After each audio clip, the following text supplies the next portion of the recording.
My stepsister walked into my divorce settlement wearing my wedding ring.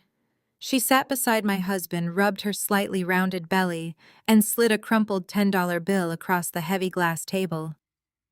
"Buy yourself a bus ticket," she smiled, her voice dripping with fake pity. "I will take much better care of your husband than you ever did." My soon-to-be ex-husband, a man I had supported for 7 years, just sat there in silence. He looked at the floor, too much of a coward to meet my eyes. He had absolutely no idea that my lawyer was about to open a folder that would send him straight to federal prison. Before I continue this story, let me know where you are watching from in the comments below. Hit the like button and subscribe if you have ever had to completely destroy the people who tried to bury you. The sound of the diamond ring slamming against the glass table echoed through the freezing conference room. The impact was sharp, loud, and entirely intentional. I did not flinch. I sat perfectly straight in my chair, adjusting the cuffs of my tailored suit, watching the absurd theatrical performance unfolding right in front of me. Brielle. My 29-year-old stepsister settled into the leather chair next to Devon. She was wearing a designer maternity dress that clung tightly to her waist, explicitly chosen to emphasize a pregnancy that had conveniently manifested the exact same week I filed for divorce. She crossed her legs, leaning into Devon with a possessive ownership that made my stomach churn. But I kept my face utterly blank. As a senior global supply chain director for one of the largest pharmaceutical companies in the world, my entire career was built on maintaining absolute control under intense pressure. I managed billions of dollars in international logistics. I negotiated with ruthless suppliers across 3 continents. I navigated global crises before breakfast. A cheating husband and a spoiled stepsister were nothing but minor inventory errors waiting to be corrected. "Look at her," Devon Brielle whispered loudly enough for everyone in the room to hear. "She is completely emotionless. Not a single tear. This is exactly why you had to leave her. She is just a cold corporate machine. She does not know how to be a real woman or a real mother." Devon shifted uncomfortably in his seat. At 35, he presented himself to the world as a highly successful wealth manager for the elite of Atlanta. His suits were custom-made. His watch cost more than a luxury car. His smile was practiced and polished. But sitting across from me now, the facade was peeling away. The confident man who had constantly belittled my demanding work hours, who had complained that my frequent business trips made him feel neglected, was suddenly avoiding my gaze. He stared at his expensive Italian leather shoes, refusing to speak up while his pregnant mistress insulted his wife of 7 years. "You really should just sign the papers, Chiara," Brielle continued, her voice taking on that sickly sweet tone she always used when she was about to demand something outrageous. "Devon needs the Buckhead mansion. We need a proper home to raise our son. You are always traveling for work anyway. You do not need a massive estate. Plus, Devon is asking for 80% of the marital assets. It is only fair. You neglected your duties at home. You drove him into my arms. Consider this your penalty for being a terrible wife." To demonstrate her ultimate victory, she reached into her designer handbag. She pulled out a $10 bill, smoothed out the creases with her perfectly manicured fingernails, and pushed it across the glass table toward me. "Buy yourself a bus ticket," she said, tilting her head with a triumphant smirk. "The mansion is ours. The money is ours. It is time for you to pack up whatever cheap clothes you have left and leave us alone." The sheer audacity of her demand hung heavily in the air. For a brief second, the room was so quiet I could hear the faint hum of the air conditioning vent above us. I looked at the $10 bill. Then I looked at Brielle. She had been taking things from me since we were teenagers. When my mother Vivica married her father, Calvin, Brielle moved into our home and immediately claimed my bedroom because it had better natural light. She constantly borrowed my clothes and ruined them. She threw massive tantrums until my mother paid for her lavish vacations while I worked night shifts to pay for my own college tuition. She was a failed boutique owner whose business was constantly on the verge of bankruptcy, yet she walked around with an unearned arrogance fully funded by the people she manipulated. And now she thought she could take my husband and my home. I turned my attention to Devon. I studied the sharp line of his jaw, trying to recognize the man I had loved and trusted. Devin, I said, my voice steady and dangerously quiet. Are you really going to sit there and let your mistress negotiate our divorce settlement? Are you going to let her demand 80% of the wealth that I helped you build? Devin finally looked up. He puffed out his chest, trying to summon the arrogant persona he used with his wealthy clients. I am legally entitled to that money, Kiara, he stated, his voice lacking its usual smooth confidence. You focused entirely on your corporate climb. You left me alone. You did not contribute to the emotional foundation of this marriage. I am the one who managed our investment portfolios. I grew our wealth. I deserve the house and the majority of the assets to provide for my new family. You can afford to start over. I did not scream. I did not throw my coffee at him.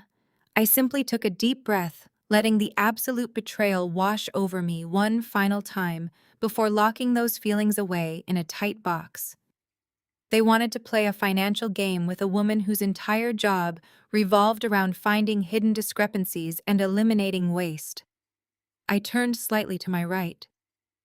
Elias, I said softly, I think it is time we discuss Devin's unique investment strategies. Elias, my lawyer, was a 55-year-old veteran of corporate litigation and high-stakes divorce.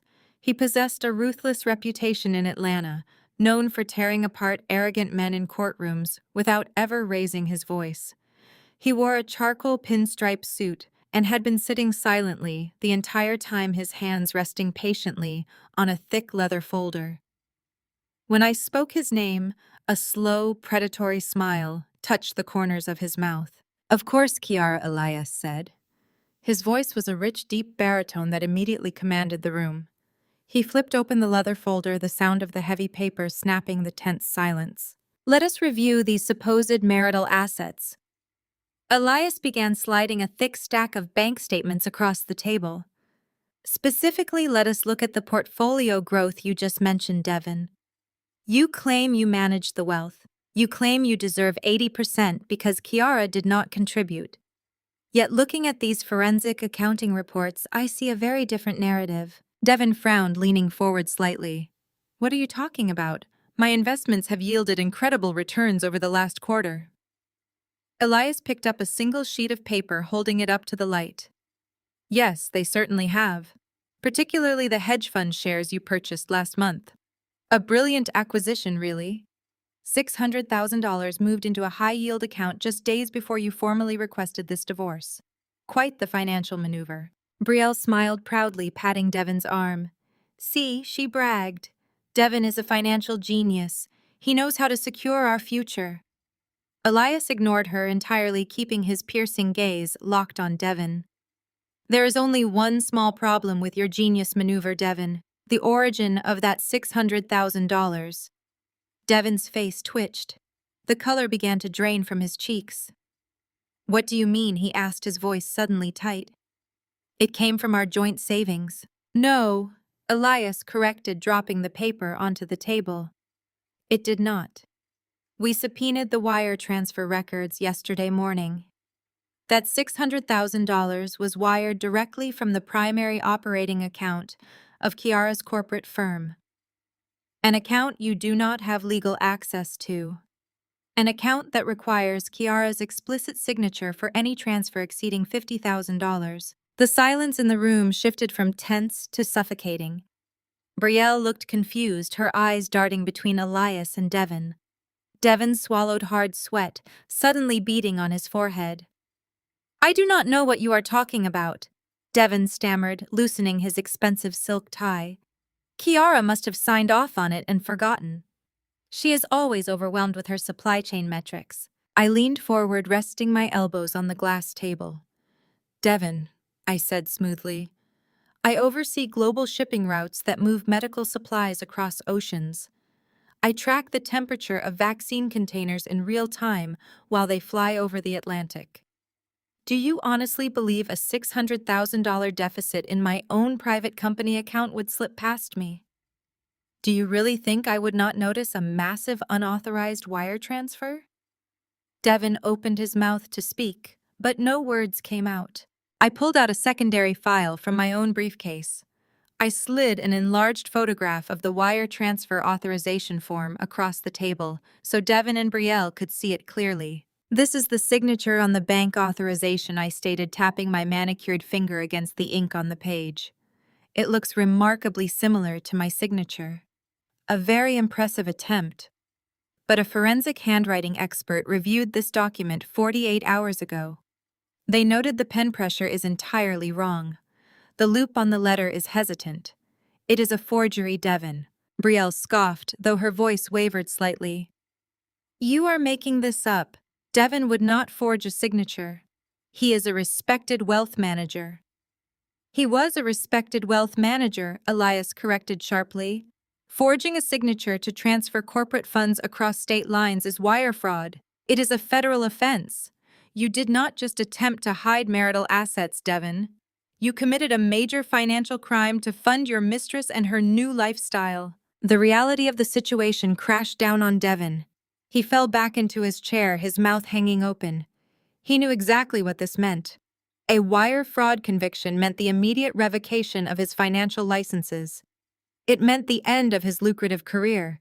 It meant federal prison. His entire arrogant persona collapsed like a house of cards.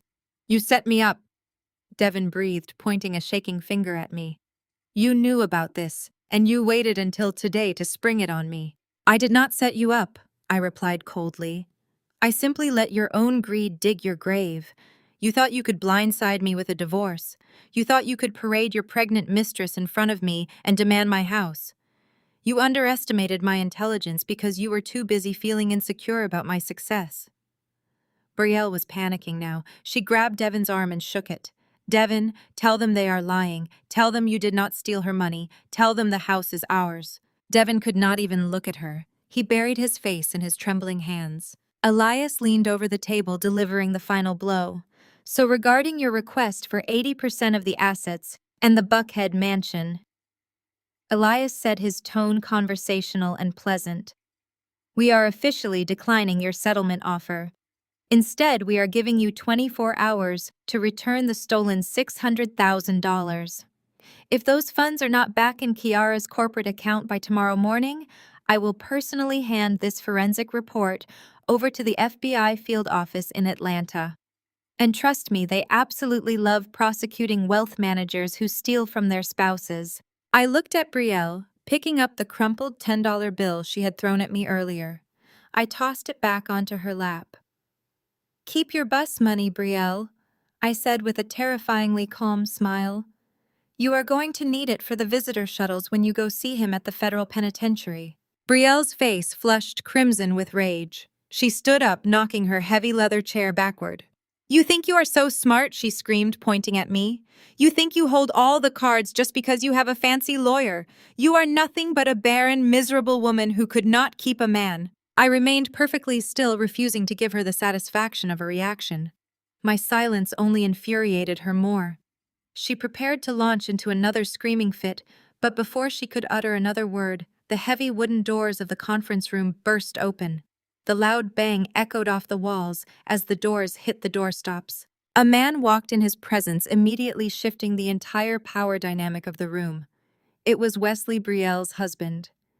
He was a 32-year-old white man who carried himself with the distinct, undeniable arrogance of generational wealth.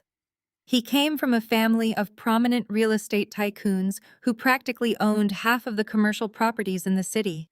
He wore a casual linen suit that probably cost more than my entire wardrobe, but his eyes were manic and restless. Wesley Brielle gasped, looking incredibly confused. "What are you doing here?" Wesley ignored his wife. He walked straight past her and slammed a massive bound stack of legal documents right onto the center of the glass table, completely covering Elias's neat pile of bank statements. He placed his hands on the table, leaning forward to glare directly at me. "That signature on the wire transfer is not forged," Kiara Wesley declared. His voice was loud, echoing with absolute certainty. I narrowed my eyes at him. Wesley had always been a parasite, a man who relied on his family name to get out of trouble. "What are you talking about?" I demanded. Wesley smiled a sickeningly wide grin that revealed all of his perfect, expensive teeth. He tapped the heavy stack of documents he had just thrown down. "I am talking about these," Wesley said. "These are certified legally binding documents executed 4 months ago. Your mother Vivica signed them right before she passed away from cancer. She granted full unrestricted power of attorney over all family corporate holdings directly to Devon." The room went completely still. I felt the air leave my lungs. Elias reached out and pulled the top document toward him, his eyes scanning the dense legal text. His usual calm demeanor faltered for a fraction of a second as he read the signatures at the bottom of the page. "She gave Devon total control." Wesley continued pacing behind Devon's chair like a victorious general. "Your mother knew you were too obsessed with your supply chains to properly manage the family trust. She knew Devon was the financial expert. She signed over the authority. Devon did not forge anything. He had the legal right to move that $600,000. He has the legal right to move all of it." Devon slowly lifted his head from his hands. The color began rushing back into his face. He looked at the documents, then at Wesley, and finally at me. A slow, malicious smile spread across his lips as he realized he had just been handed a get-out-of-jail-free card. Brielle let out a sharp, triumphant laugh. She wrapped her arms around Devon's neck, kissing his cheek. "I told you," she gloated, staring right at me. "I told you we were going to take everything." Wesley leaned over the table again, staring directly into my eyes. "You have no leverage, Kiara," he whispered. "The money is his. The house is his. You cannot win this." I stared at the signature on the page. My mother's signature. The mother I had mourned for the last 4 months. The mother who had claimed to love me. The walls of the room felt like they were closing in as the realization of what this meant crashed down on me. The heavy parchment paper sat on the glass table like a death warrant. I stared at the elegant sweeping loops of my mother's signature. Vivica Hayes had always possessed a distinctive handwriting, a dramatic flourish that she applied to every check, every birthday card, and apparently every document that would strip her eldest daughter of her life's work. The ink was black bold, and undeniably hers. I felt the air leave my lungs, a sudden vacuum in the sterile conference room that made my vision blur at the edges. For 4 months I had grieved that woman. I had stood by her hospital bed, arranged her funeral, and paid for the imported lilies that covered her casket. And in return, she had quietly handed the keys to my kingdom over to the man she knew was breaking my heart. Wesley stood behind Devon's chair, looking down at me with the kind of entitlement that only generations of unearned wealth could buy.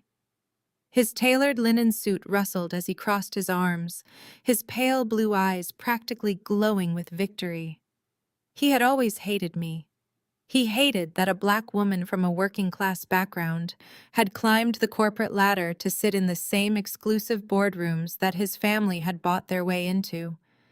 He saw my marriage to Devon as a vulnerability, and he had clearly exploited it to the fullest. Brielle leaned her head against Devon's shoulder, her manicured fingers tracing the lapel of his jacket. She let out a soft, theatrical sigh of relief. "You see," Kiara Brielle purred, her voice dripping with artificial sweetness, "your own mother knew you were incapable of handling the pressure. She knew you were too cold, too obsessed with your supply chains and your board meetings to properly manage the family legacy. She wanted Devon to take over. She wanted someone who actually understands the value of family to secure our future." Devon sat up straighter, his chest puffing out as the reality of his newfound power settled over him. The fear that had paralyzed him just moments ago vanished, replaced by the arrogant swagger that had initially attracted me to him all those years ago. He reached out and pulled the document closer to him, admiring the legal stamp that validated his control over my life. "You really left me no choice," Devon said, looking at me with a mixture of pity and triumph. "I tried to be a good husband, Kiara. I tried to support your ambitions, but you shut me out. You thought you were the only one who knew how to build an empire." Vivica saw the truth. She saw that I was the only one who could manage the assets you were hoarding. "This $600,000 is just the beginning. I am legally authorized to reallocate the entire portfolio." Elias sat perfectly still beside me. My veteran lawyer did not flinch, did not sigh, and did not show a single ounce of panic. He carefully adjusted his glasses and picked up the document, his sharp eyes scanning the legal jargon. He was looking for a loophole, a technicality, a missing notary seal. But I knew my mother. If she had done this, she had done it perfectly. She had always been meticulous when it came to protecting Brielle. Before Elias could speak, the heavy mahogany doors of the conference room swung open once again. The heavy scent of expensive cigars and aged scotch preceded the man who walked through the frame. It was Calvin, my stepfather, the man who had enabled Brielle's worst impulses since the day he married my mother. At 60 years old, Calvin maintained the polished appearance of a Southern gentleman. He wore a crisp golf polo and tailored slacks, holding a silver-tipped walking cane that he did not actually need. Calvin stepped into the room with a wide, patronizing smile.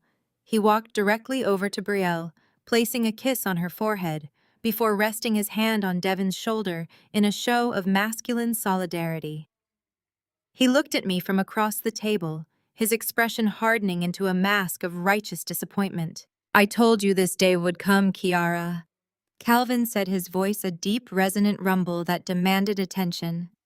"I warned you for years that your ambition would be your undoing. A woman cannot neglect her home, her husband, and her family duties without facing the consequences of the Lord." I kept my hands folded neatly on the table, my nails digging into my palms so hard the skin threatened to break. "What exactly are you doing here, Calvin?" I asked, my voice dangerously even. "I am here to ensure that my late wife's final wishes are respected," Calvin replied smoothly. "Vivica came to me in her final days. She wept, Kiara. She wept over what you had become. A cold-blooded corporate machine who cared more about profit margins than her own husband. She watched Devon suffer in silence. She watched you emasculate him by controlling every penny in this marriage. She knew that if she left the family shares in your hands, you would hoard them like a dragon. She wanted Devon to have the authority he deserved. She wanted him to find comfort, even if that comfort had to come from my sweet Brielle." The sheer audacity of his words hung in the air. He was actively defending my husband's infidelity, with his own daughter twisting it into a narrative where I was the villain for working 90-hour weeks to fund their luxurious lifestyles. Calvin leaned heavily on his silver-tipped cane, pointing a thick finger at me. "And do not think you can fight this in court," he threatened. "As Vivica's surviving spouse, I retain a significant voting block of the shareholder rights in your pharmaceutical company. Those shares were part of the marital estate I built with your mother. If you try to drag Devon and Brielle through the mud, if you refuse to sign over that Buckhead mansion and the remaining accounts quietly, I will call an emergency board meeting. I will use every share I control to initiate a vote of no confidence. I will have you stripped of your senior director title before the end of the fiscal quarter. You will be out on the street with absolutely nothing." For a long moment, the only sound in the room was Brielle's soft, mocking laughter. They had planned this perfectly, an ambush designed to strip me of my wealth, my career, and my dignity in one swift motion. They expected me to break. They expected me to scream, to cry, or to beg for mercy. But they had fundamentally misunderstood the woman sitting across from them. I slowly unclasped my hands. I picked up my pen and aligned it perfectly parallel with the edge of the glass table. I looked directly into Calvin's eyes, dropping the polite professional facade I had maintained for the past decade. "You talk about care, Calvin," I said, my voice dropping an octave, slicing through the smug satisfaction in the room like a scalpel. "You stand there in your custom golf attire and dare to speak to me about neglecting my family." Calvin narrowed his eyes, clearly unaccustomed to being challenged. "I am speaking the truth," he barked. "Let us talk about the truth." I continued, standing up slowly from my leather chair. I braced my hands on the table, leaning forward, until I was squarely in his line of sight. "Let us talk about the 6 months my mother spent dying in the oncology ward. I was the one sleeping in the uncomfortable vinyl chair next to her bed. I was the one negotiating with the insurance companies to cover her experimental treatments. I was the one rushing from board meetings to feed her ice chips when she was too weak to lift her head." I shifted my gaze to Brielle, whose confident smile began to falter under the weight of my stare. "Where were you, Brielle?" I asked, my voice rising slightly. When her lungs were failing, where were you? You were in Paris. You were swiping the platinum corporate credit card I gave you for emergencies to buy designer handbags on the Champs-Élysées. You posted pictures drinking champagne while I watched the woman who birthed me choke on her own fluids. Brielle opened her mouth to argue, her face flushing a deep, angry red. I was grieving in my own way, she stammered defensively. You do not understand how hard it was for me to see her like that. I ignored her pathetic excuse and turned my fury back to Calvin. And you, I said, pointing directly at his chest. The devoted husband, the grieving widower. While I was draining my personal savings to pay the medical bills that your insurance refused to cover, you were forging checks. You were taking the funds designated for her home hospice care and using them to pay your country club membership fees. You played golf on the exact same days she was begging for more morphine. So do not you ever stand in a room paid for by my money and lecture me about family duties. Calvin's face turned purple. His grip on the silver cane tightened until his knuckles went white. How dare you speak to me with such disrespect, he bellowed, stepping forward as if he might strike me. I am the head of this family. You are a parasite, I replied coldly, sitting back down and smoothing my skirt. And the only reason you are standing here today is because you are hoping Devin will give you a cut of the money he stole from me. Wesley suddenly stepped around the table, placing himself between me and Calvin. The white brother-in-law clearly felt the need to assert his dominance, inserting his old money privilege into a conflict he had engineered from the shadows. He placed his hands flat on the glass, leaning into my personal space. You are very brave with your words, Kiara Wesley said, his pale eyes narrowing into a dangerous glare. But words are not going to save you from the reality of this situation. You seem to forget who you are dealing with. My family practically built the commercial infrastructure of this city. We sit on the advisory boards of the very pharmaceutical conglomerates you work so desperately to impress. He smiled, a cruel, condescending expression designed to put me in my place. If you do not sign the settlement papers today, I will personally ensure that your career is permanently erased. My father plays tennis with the CEO of your company. One phone call from me, and you will not just lose your director title, you will be blacklisted from every supply chain firm in the country. We will buy out your pharmaceutical division just to fire you publicly. You are a working-class girl who got lucky, Kiara. Do not try to play chess with people who own the board. Devin nodded vigorously in agreement, emboldened by Wesley's threats. You hear that, Kiara? Devin said, a nasty edge to his voice. You have lost. Wesley's family has more power than you could ever dream of. You are completely surrounded. Sign the house over to me. Sign the asset transfer. Walk away with whatever dignity you have left before we take that away too. I looked at the three men standing opposite me. Calvin, the greedy stepfather, Devin, the insecure traitor, Wesley, the arrogant manipulator. And sitting beside them, Brielle, the spoiled princess who thought she had finally stolen my crown.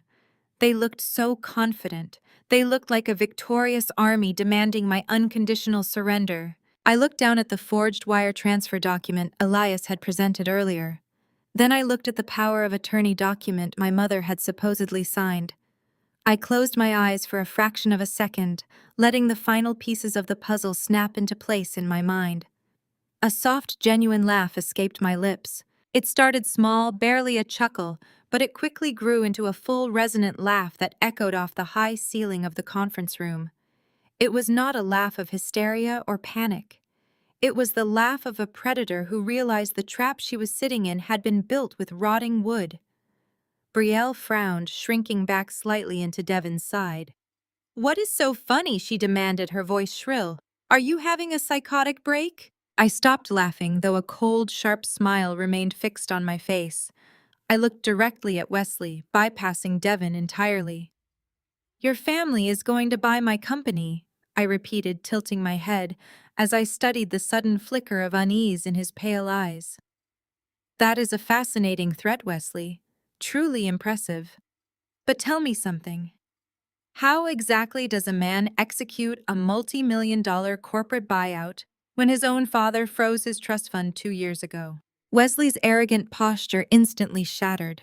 He stood straight up, his face draining of all color, turning a sickly ashen gray. His jaw dropped, and he took a sudden involuntary step backward, away from the table. "Shut your mouth," Wesley hissed, his voice dropping to a panicked whisper. "You do not know anything about my family."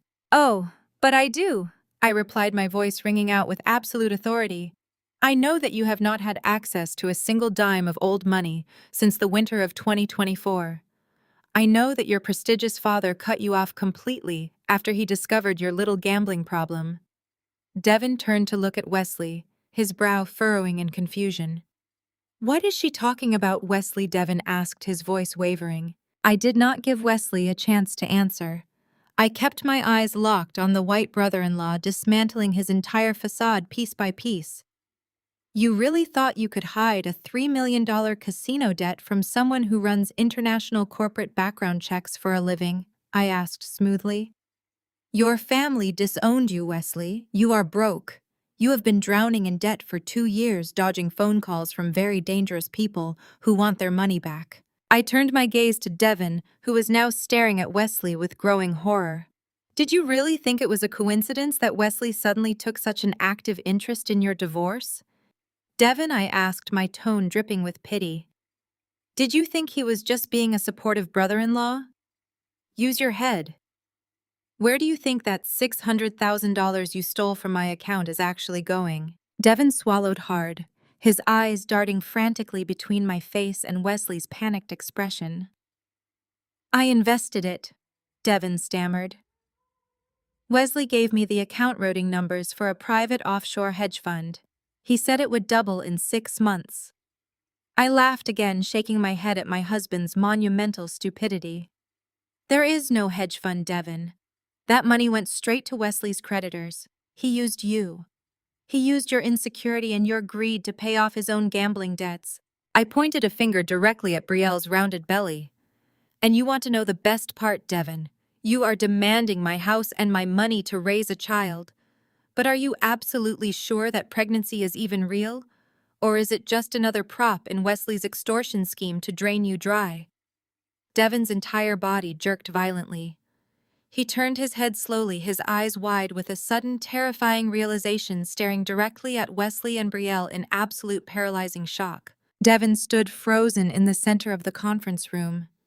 He stared at Wesley and Brielle. The reality of his situation washed over him in a cold wave. He had destroyed his marriage for a woman who was using him to pay off her white husband's gambling debts.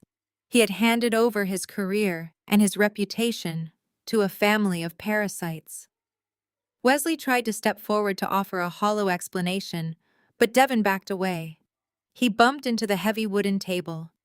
Calvin slammed his silver-tipped cane against the floor and demanded that everyone calm down. He barked orders at Devin to remember his place. I did not stay to watch them argue. I picked up my briefcase and nodded to my lawyer. We walked out of the glass doors and left them to suffocate in the toxic mess they had created together. I knew the war was not over. Predators do not retreat when they are cornered. They simply find a new hunting ground. 2 weeks later, they decided to hunt me in public. The Vivica Hayes Memorial Gala was held at the most exclusive hotel in downtown Atlanta. It was a gathering of the elite. Doctors and judges and real estate developers filled the grand ballroom. The room was a sea of black excellence. Women wore custom silk gowns, and men wore tailored velvet dinner jackets. The air smelled of expensive perfume and imported champagne. My mother had spent her life trying to impress these people. Calvin and Brielle had organized this entire charity event under the guise of honoring her memory. But I knew the truth. They were using my mother's name to line their own pockets. They were using her death to destroy me. I arrived an hour after the doors opened. I wore a floor-length crimson gown. It was the color of fresh blood. It was the color of absolute defiance. As I stepped through the heavy double doors, the string quartet in the corner seemed to fade into the background. The room grew unnervingly quiet. I felt hundreds of eyes turn to look at me. I heard the whispers. The endless and suffocating whispers. People I had known for years turned their faces away. Women my mother used to invite over for Sunday brunch, raised their glasses to hide their judgmental sneers. They had already convicted me in the court of public opinion. Calvin and Brielle had spent the last 2 weeks spreading their poison through every country club and charity board in the city. They painted a picture of me that the high society crowd was eager to consume. They told everyone I was a cold and calculating corporate monster. They told everyone I was deeply unstable. But the most damaging lie was the one that struck at my womanhood. They whispered that I was entirely barren. They spread rumors that my inability to give Devin a child had driven me completely insane. They said my career was just a pathetic distraction from my broken body. I kept my chin raised and walked slowly toward the front of the ballroom. I let them stare. I let them whisper. I took my seat at a reserved table near the stage. Devin was sitting at the head table. He looked miserable. His expensive tuxedo seemed too large for his shrinking frame. He was trapped. Wesley had total control over him now. Wesley was standing near the bar, laughing with a group of investors holding a glass of scotch paid for by my stolen money. The ballroom lights dimmed. A single spotlight illuminated the center stage. Calvin walked up to the microphone, leaning heavily on his silver cane. He looked out at the audience with an expression of profound sorrow. He wiped an imaginary tear from his eye. He spoke about my mother with a trembling voice. He talked about her grace and her legacy. Then his tone shifted. He looked directly down at my table. He told the crowd that true family is not always defined by blood. He said that some children bring nothing but pain and isolation to their parents. He said that my mother had died with a broken heart because her eldest daughter had chosen corporate greed over family loyalty. The crowd murmured in agreement. I took a slow sip of my sparkling water. I felt nothing but cold calculation. Calvin extended his hand toward the side of the stage. He invited Brielle to come up and speak. She floated out of the shadows wearing a tight white maternity gown. The dress was tailored specifically to highlight the small, rounded bump of her stomach. She placed both hands over her belly and smiled tearfully at the audience. The crowd erupted into supportive applause. They loved a redemption story. They loved a miracle. Thank you all for being here to honor my beautiful stepmother, Brielle, said softly into the microphone. She was the only real mother I ever knew. She wanted nothing more than to see her family grow and thrive. It breaks my heart that she did not live long enough to meet her newest grandchild. She paused for dramatic effect. She looked over at Devin, who was staring at his empty dinner plate. Devin and I have been through a terrible ordeal. Brielle continued, her voice shaking with fake emotion. We have faced threats and harassment from someone who should have loved us. We have endured the wrath of a woman who is so consumed by her own jealousy and her own inability to conceive that she has tried to destroy our lives. But love always wins. Devin and I are expecting a baby boy. We are choosing to focus on the future. We are choosing to build a legacy of love, using the funds generously donated by all of you tonight. The audience stood up and applauded. Women dabbed at their eyes with silk handkerchiefs. Men clapped Devin on the back, congratulating him on his virility. They were eating from the palm of her hand. They saw a glowing, expectant mother and a brave father standing up to a crazy and barren ex-wife. I placed my water glass on the table. The quiet clink of the crystal was my signal to begin. I stood up. I smoothed the front of my crimson gown. I walked directly into the center aisle of the ballroom. The applause slowly died down as people noticed me moving toward the stage. The event coordinator, a frantic woman with a clipboard, rushed toward me to block my path. She told me I was not allowed on the stage. She told me my name was not on the approved speaker list. I looked down at her clipboard. I kindly advise you to step aside, I said clearly. I am the sole platinum sponsor of this gala. I paid the $40,000 venue fee through a private corporate account 3 weeks ago. I own the stage tonight. The coordinator went pale and stepped backward. Calvin gripped his cane, his eyes widening in panic. Brielle took a step back, clutching the microphone against her chest. I walked up the short flight of stairs and stepped into the spotlight. I reached out and took the microphone from Brielle. She was too shocked to resist. Her fingers were trembling. Good evening, everyone, I said. My voice echoed through the massive ballroom. It was steady and sharp. It carried no warmth and no hesitation. My stepfather and my stepsister have shared a beautiful fairy tale with you tonight. They have spoken about legacy and charity and the miracle of new life. But as someone who manages international supply chains for a living, I tend to focus on the logistics. I prefer to follow the data. I raised my free hand and signaled the audiovisual booth at the back of the room. The technician up there was someone I had personally hired and compensated very well. The massive screen behind the stage flickered. The towering portrait of my late mother vanished. It was instantly replaced by a stark high-definition image of a financial ledger. Let us talk about the donations you have all so generously provided tonight.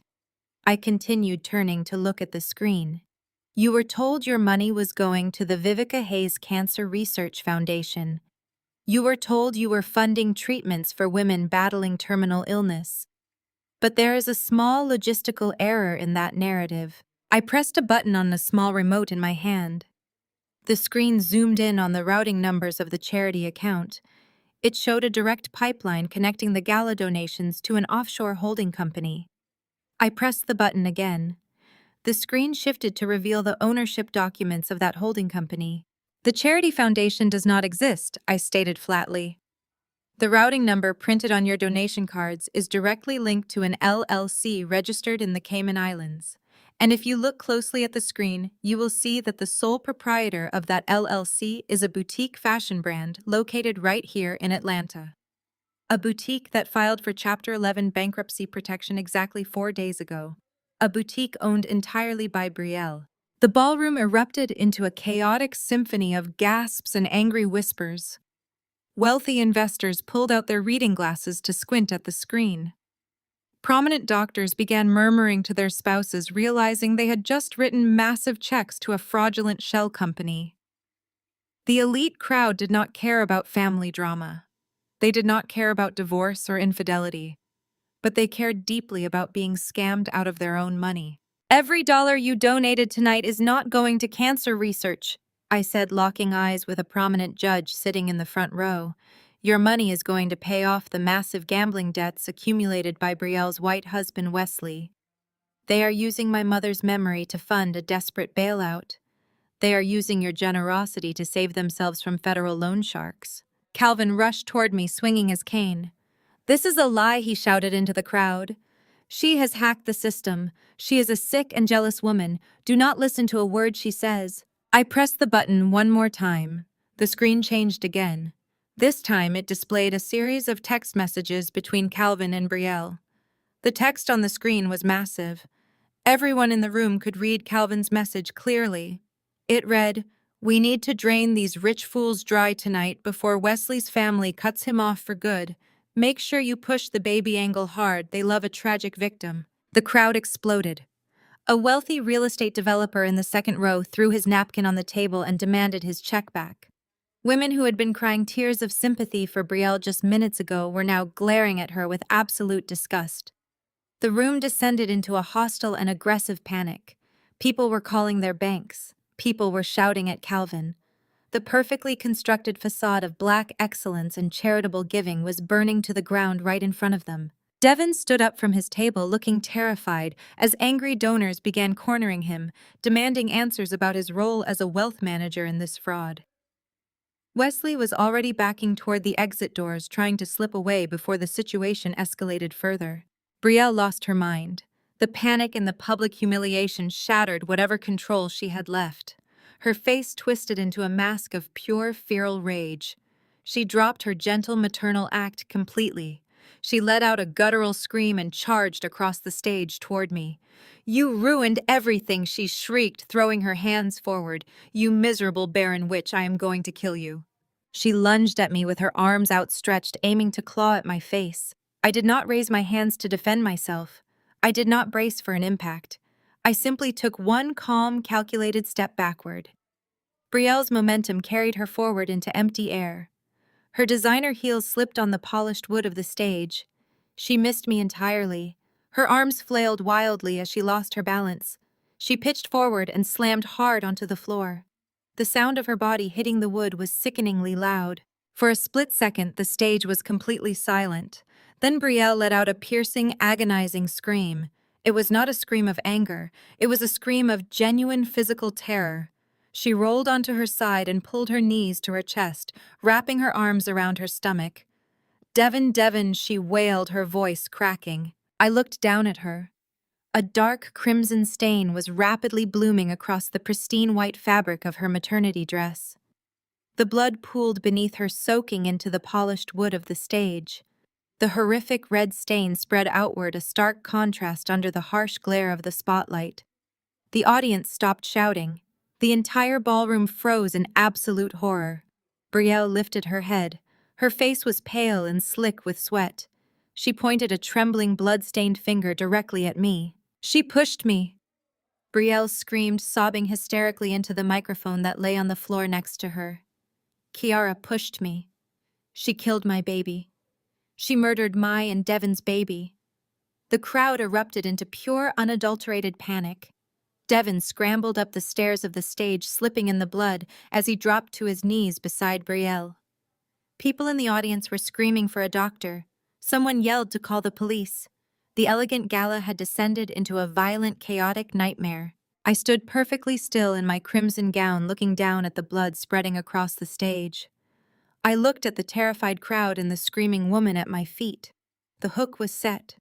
The trap had closed, and they had absolutely no idea what was coming next. The chaotic screaming of the ballroom faded into the sterile, blinding lights of the emergency room corridor.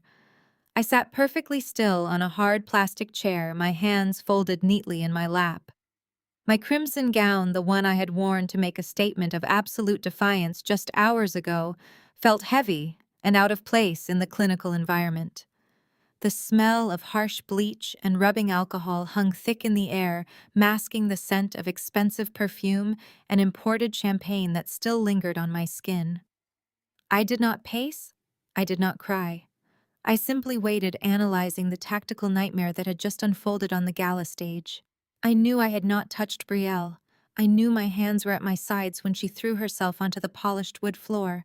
But I also knew that in the court of public opinion, a bleeding pregnant woman would always defeat a calm, collected executive. The double doors of the trauma unit swung open with a violent crash. Devin stormed into the waiting room. His custom tuxedo was rumpled, the crisp white shirt underneath, stained with whatever substance Brielle had used to simulate her tragic miscarriage. His face was contorted into a mask of pure, unadulterated rage. The polished, charming wealth manager was entirely gone, replaced by a frantic man who believed his golden ticket had just been murdered. He spotted me sitting in the corner and let out a guttural sound that was halfway between a sob and a roar. "You killed my son!" he screamed, his voice cracking as he lunged across the waiting room. Before I could even stand up, Devin closed the distance between us. His hands, the same hands that had placed a wedding band on my finger 7 years ago, clamped down hard around my throat. The impact knocked the breath out of me, driving the back of my head against the concrete wall. I looked directly into his eyes as his fingers tightened, cutting off my air supply. I did not see a grieving father. I saw a man desperate to blame his own failures on the woman who had always fixed them. He squeezed harder, his thumbs pressing into my windpipe. "I am going to send you to prison for the rest of your miserable life," he spat, his saliva hitting my cheek. "You could not give me a child, so you murdered hers. You are a monster." I did not struggle. I did not try to pry his hands away. I simply maintained eye contact, letting him show every single person in that waiting room exactly who he was. Within seconds, the heavy boots of hospital security guards pounded against the linoleum floor. 2 large men grabbed Devin by the shoulders, ripping him away from me and slamming him against the opposite wall. I took a sharp, gasping breath, massaging my bruised neck as the guards pinned my husband down. Devin continued to thrash and scream, demanding that the security guards arrest me for murder. "You need to calm down, sir, or we will have the police remove you from the premises," one of the guards ordered, keeping a firm grip on Devin's shoulder. I smoothed the front of my gown and stood up. "He is just emotional," I said to the guard, my voice surprisingly steady despite the throbbing pain in my throat. "His mistress just had a very public accident." Devin glared at me with a hatred so deep it chilled the blood in my veins. "This is not over, Kiara," he hissed as the guards dragged him back through the double doors toward the restricted wing. "I am going to take everything from you." I sat back down and pulled my phone from my clutch.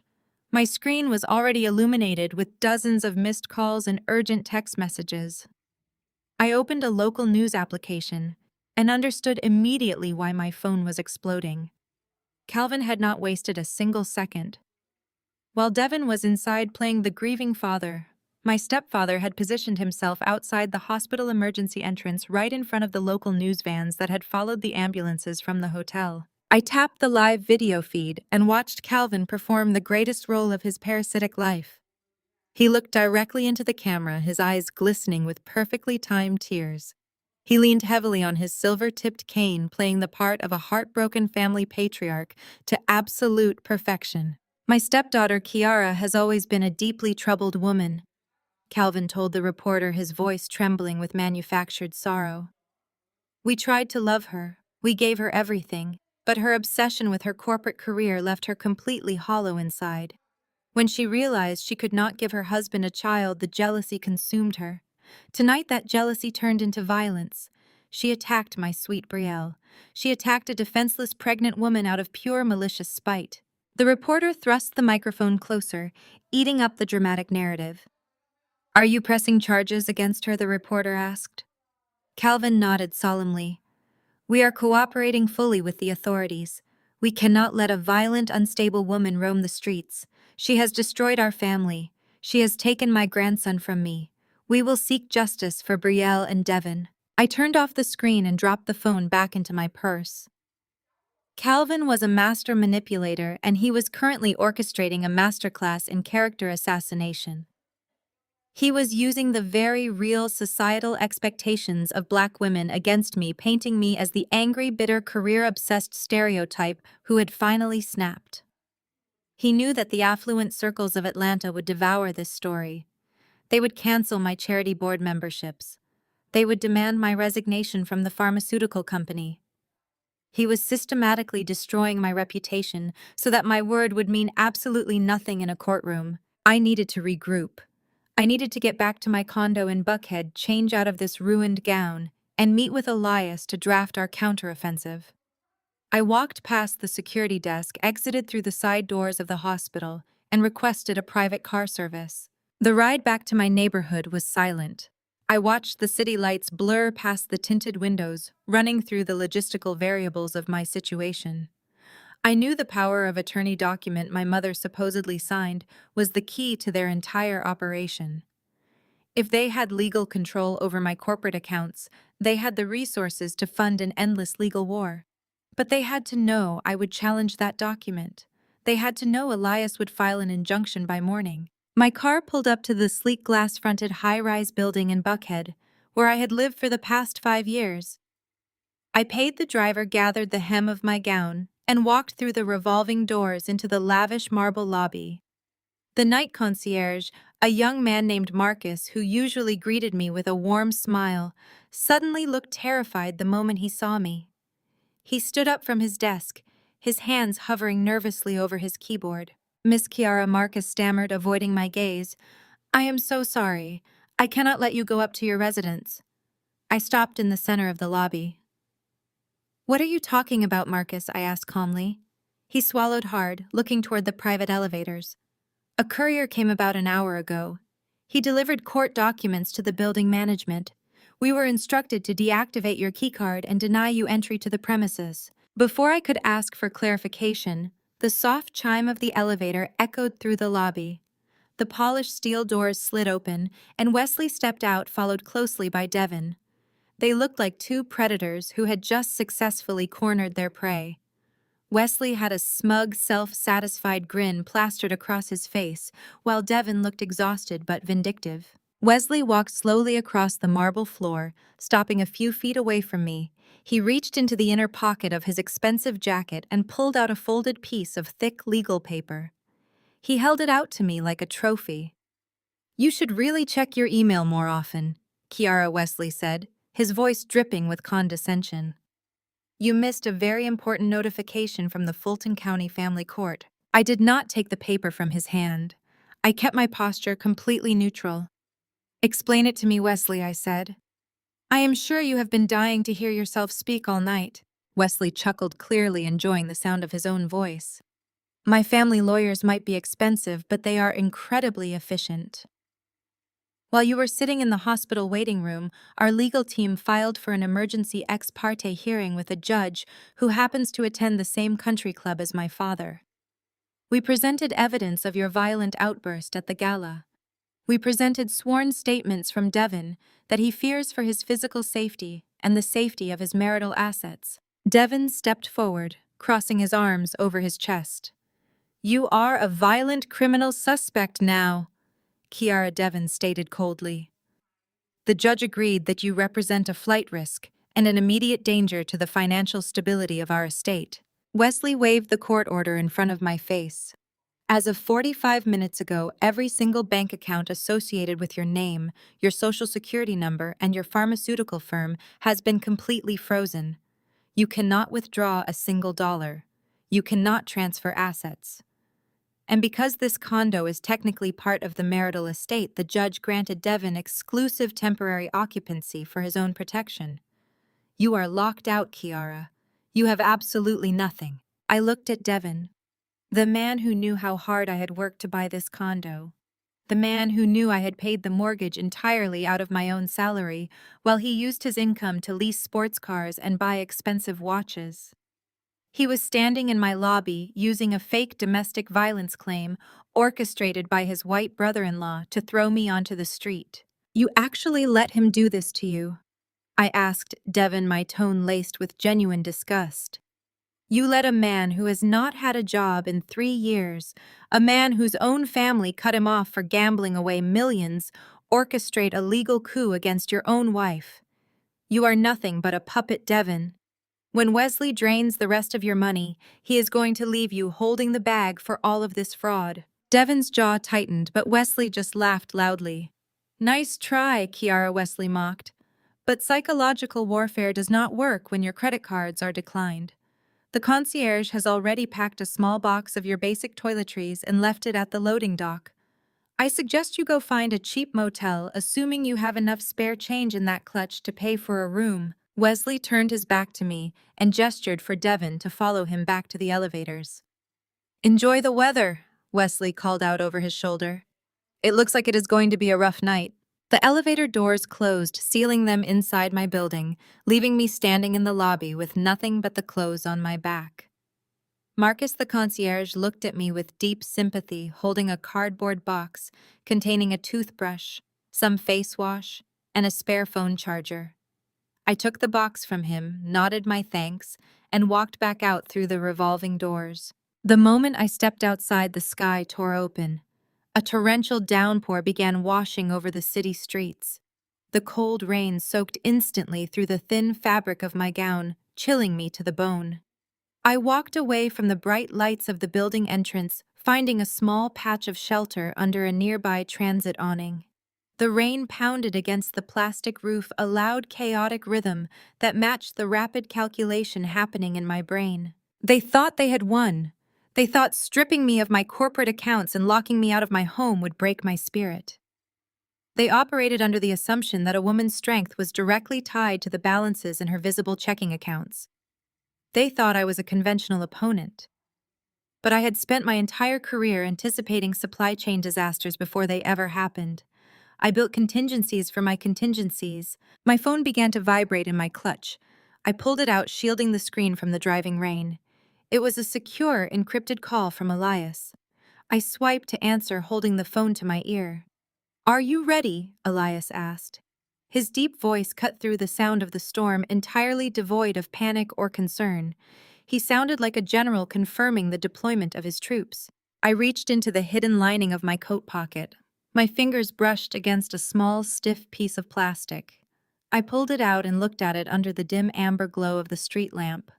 It was a solid black card completely devoid of any banking logos or identifying numbers. The only thing printed on the front was a sequence of 12 gold digits and a microchip. It was a direct access card to an anonymous Swiss account that no judge in Fulton County had the jurisdiction to freeze. I smiled, tilting my face slightly upward as the cold mist from the rain brushed my skin. They took the bait, I told my lawyer.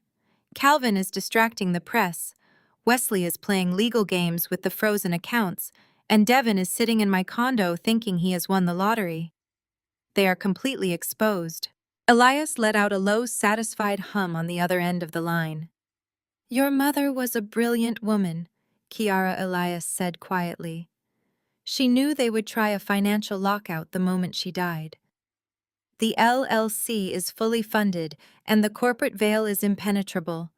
Should I arrange transport to the private bank in the morning? Yes, I replied, staring at the high-rise building where my soon-to-be ex-husband was currently celebrating his fake victory.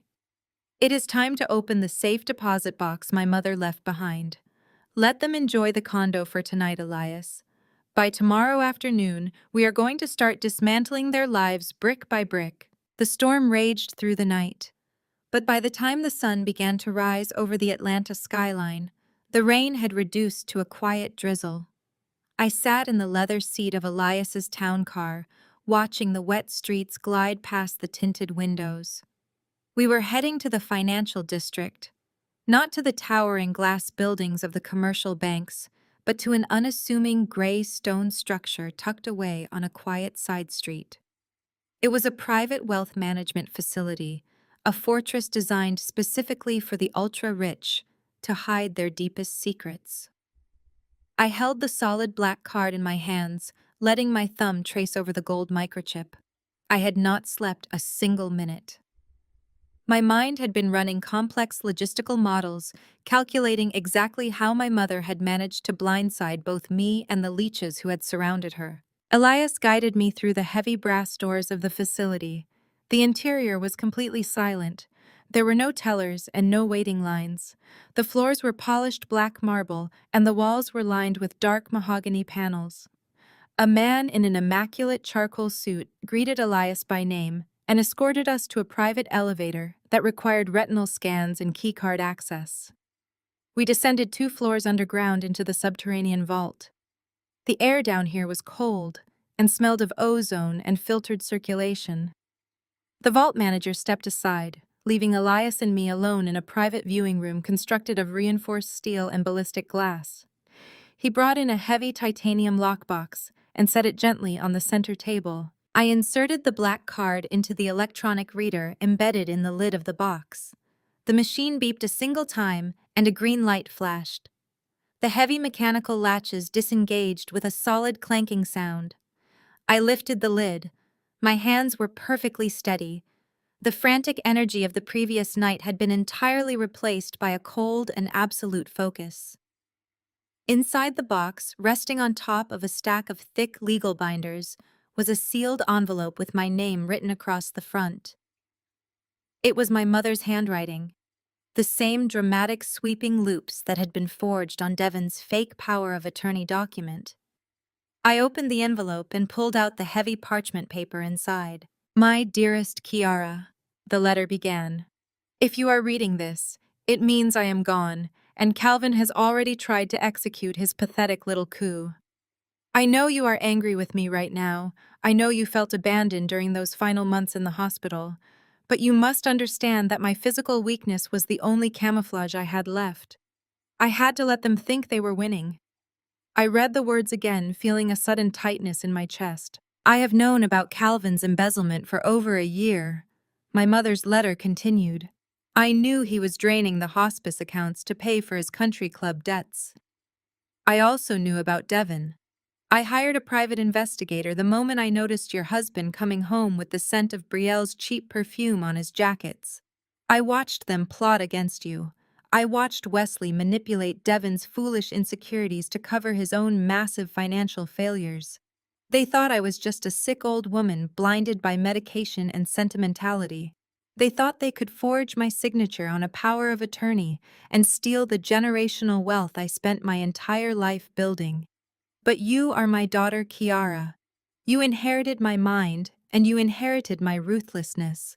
I did not leave the family empire unprotected. Elias leaned over my shoulder reading the paragraphs as I traced the lines of text. 6 months ago, I quietly established the anonymous offshore LLC that you now control.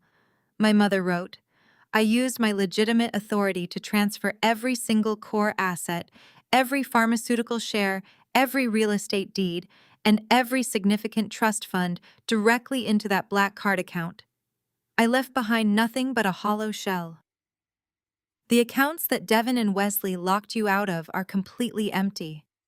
They are dummy accounts tied to massive corporate liabilities that I intentionally acquired just to trap them.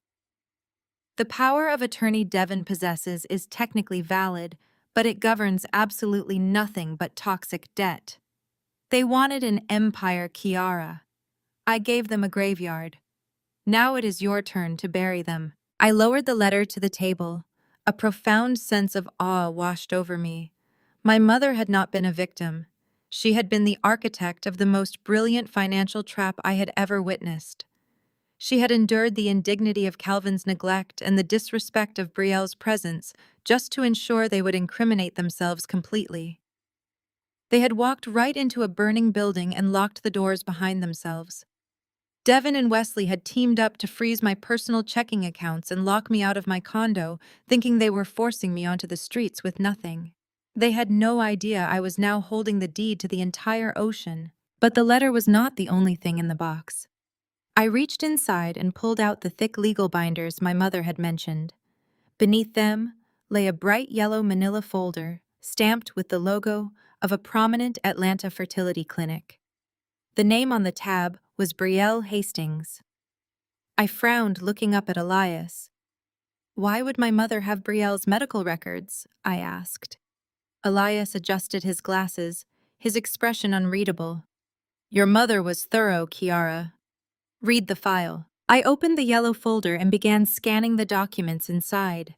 There were clinic visit logs, ultrasound reports, and detailed physician notes.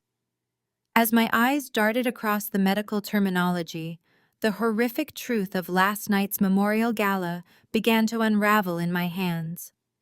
I read the summary report from the chief medical officer of the clinic dated nearly 3 years ago. Brielle was physically incapable of carrying a child. The records indicated a severe uterine complication that had required a partial hysterectomy when she was 26. The diagnosis was absolute and irreversible. She had no uterus. She could not get pregnant. It was a biological impossibility. I flipped frantically to the next page. It was a detailed investigative report commissioned by my mother. The report outlined how Wesley had purchased high-grade theatrical blood packets from a specialized film supply company in Los Angeles, just 3 weeks before the memorial gala. The report also included financial receipts showing Brielle had ordered a customized silicone maternity prosthetic from a private designer in London. My breathing grew shallow and fast as the sheer scale of their depravity clicked into place. The pregnancy was entirely fabricated. Devin had been sleeping next to a woman wearing a silicone belly. The dramatic confrontation on the gala stage. The slip on the polished wood, the screaming, the pooling blood. It was all a meticulously choreographed performance.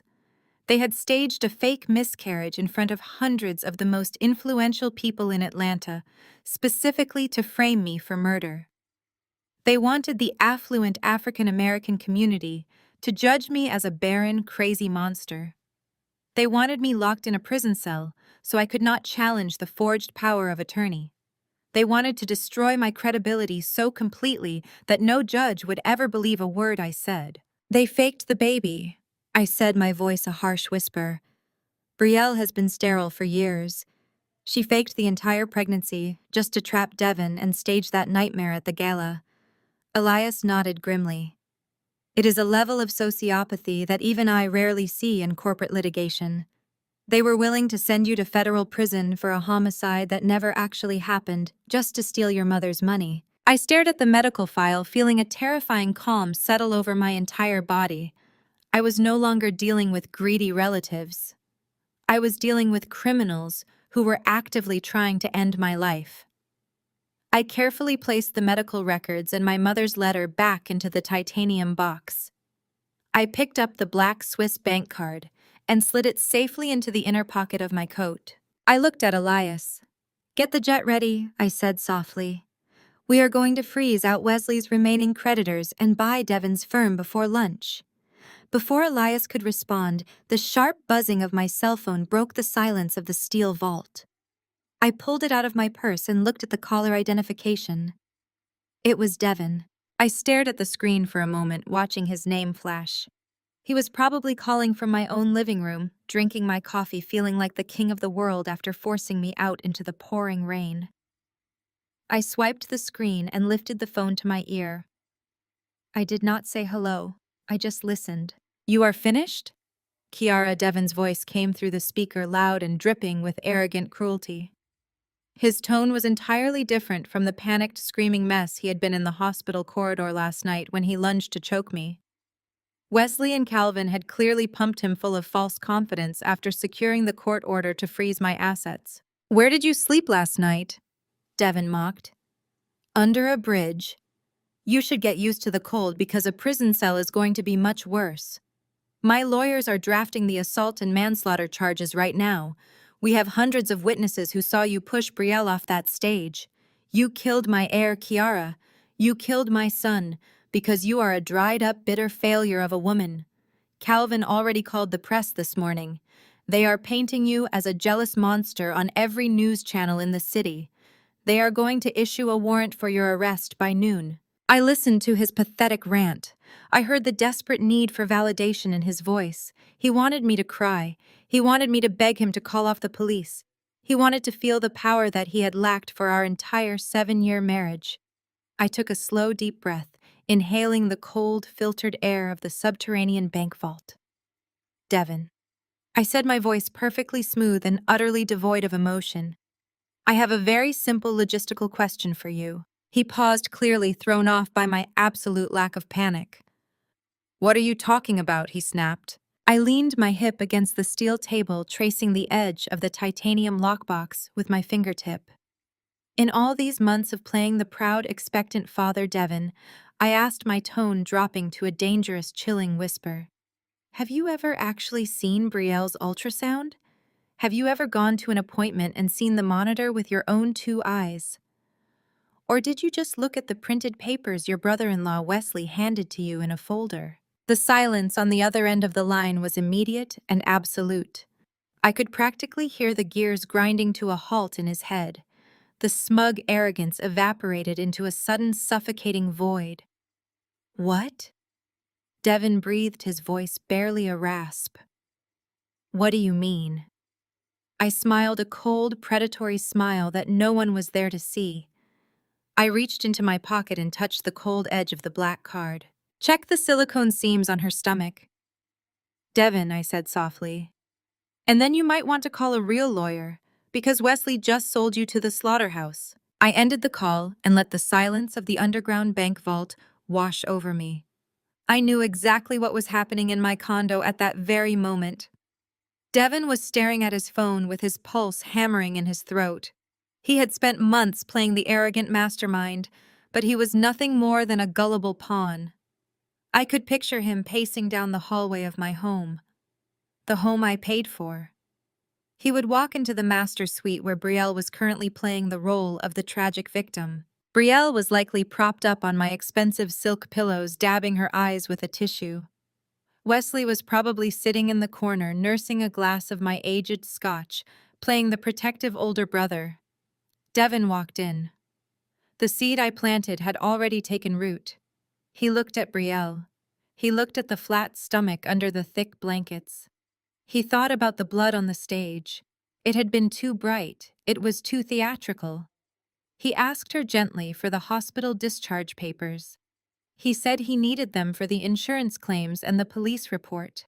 Brielle immediately burst into fresh tears.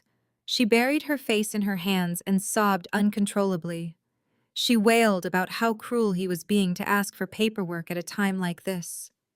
Wesley stood up and slammed his heavy crystal glass down on the nightstand. He pointed a finger at Devin and called him a heartless monster. He asked how Devin could interrogate his grieving wife just hours after she lost their only child.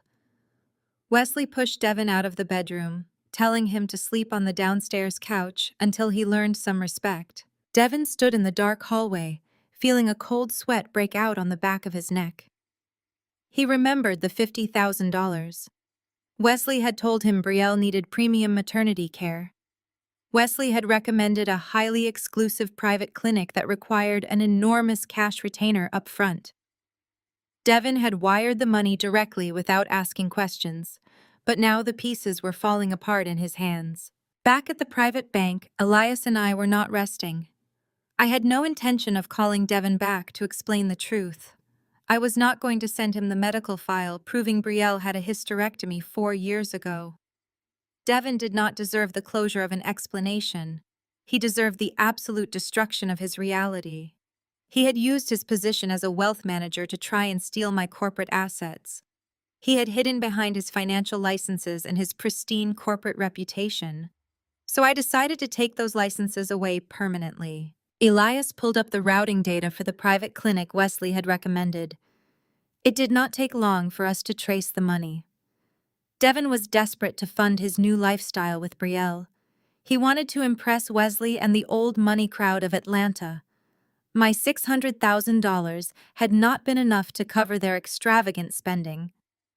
When Wesley demanded $50,000 for the private clinic to secure the fake maternity records and silence the medical staff, Devin had panicked.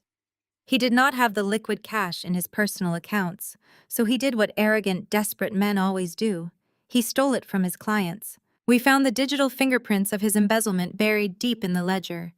Devin had siphoned funds from 3 separate retirement portfolios belonging to elderly clients who trusted him completely. He had funneled the money through a dummy corporation and wired it directly to the private clinic. It was a blatant federal crime. He had committed wire fraud and embezzlement just to buy fake ultrasound printouts to convince himself he was a father. I did not call the local police. I did not call Calvin to argue about his press conference. I sat at the polished steel table in the vault and drafted a meticulous, highly encrypted email. I attached the routing numbers, the wire transfer logs, and the clinic receipts. I attached the irrefutable proof of the stolen client funds. Then I attached the final piece of the puzzle.